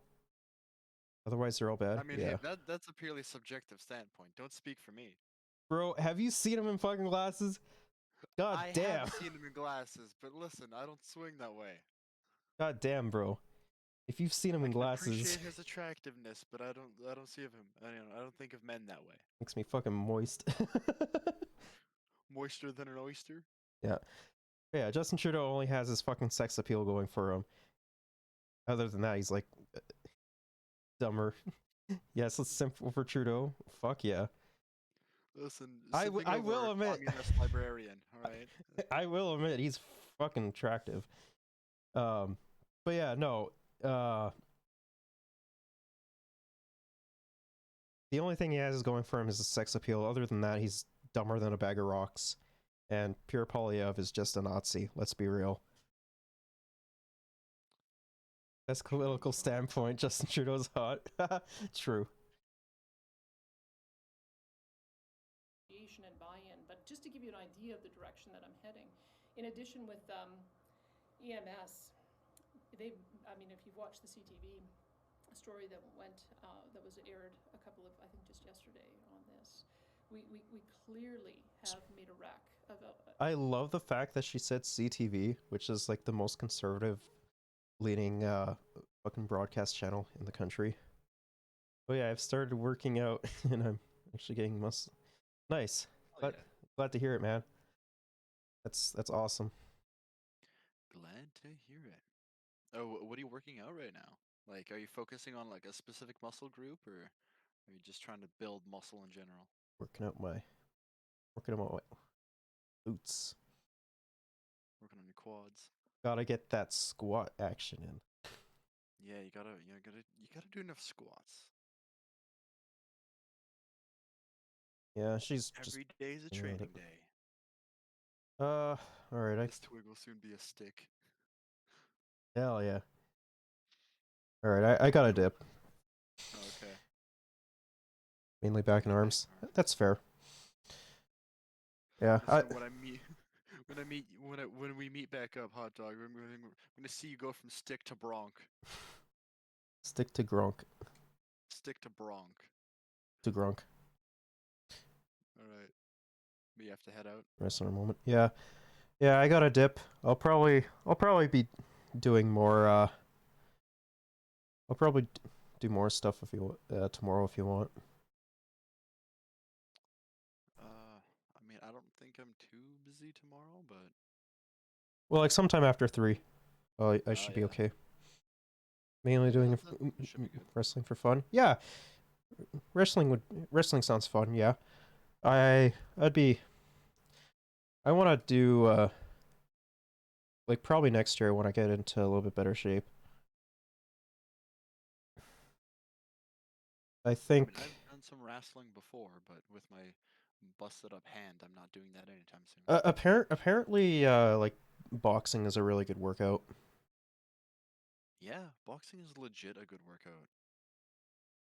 So that sounds like it'd be fun. If I was in Alberta, there would probably be this one place if I was near there. Cuz I like the guy who runs it. Yeah, it's great. Yeah, boxing? Yeah, no, I hear it's a fantastic workout.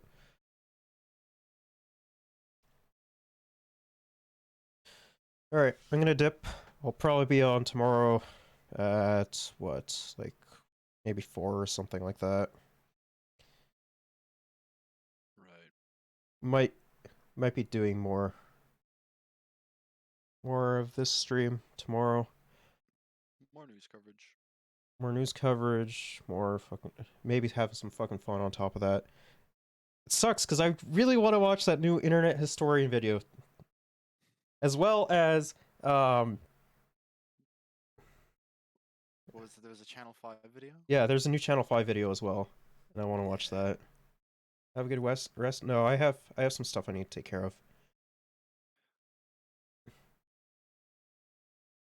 But yeah, there's new Channel 5 video. What else do I have here saved here that we were gonna watch?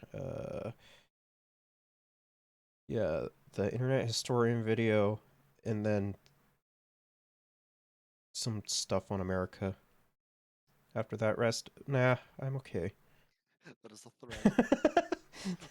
I'm threatening you to have a good rest. God damn, chat is hostile. Yeah, but there's new Internet Historian, new Channel 5, some stuff, some American stuff, and then I don't know. We'll probably have some fun with some other stuff. Yeah, I kind of I knew you would say that. Yeah. Not sure. It's the threat. Yeah. We'll have. Listen, all I'm saying is be on the lookout. Someone's gonna jump you with a pillow and a blanket. We'll have some more fun tomorrow. Because it's been a while. It's been a while since we had some fun. actually just dicked around a bit. I mean, last time we had some fun. We figured out that Alex Jones created everything. No one died Bro, before Alex Jones. that interview with Alex Jones that Andrew did was so fucking awesome. I loved it. It was fucking wild. I did not expect him to say any of that. Yeah, no, Alex Jones is definitely a legend. Yeah. But yeah, we shouldn't keep you too much longer with the whole Yeah, I gotta dip. broadcasts and stuff. If you're if you're wanting to join tomorrow, I'll should be live sometime in the afternoon. All right, you could just hit me up beforehand. Yep. You're welcome to join too if you want. Just come vibe and chat. And I do also have a fuck ton of emotes on my channel as well. That you do. Well, no, I recently went through emotes on Frank's Faces and Bitter TTV to get a bunch more emotes. Interesting. What's this? It's the best thing I've heard.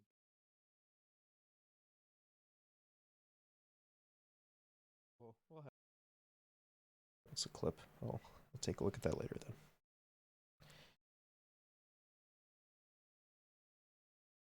But yeah, I'm gonna wrap up. I got some stuff to do. I can probably talk to you later. Yeah, most definitely. Anyways, I'll see y'all later. Be back online tomorrow. It's nice to be back streaming. Yes. Take care, chat. Alright, adios.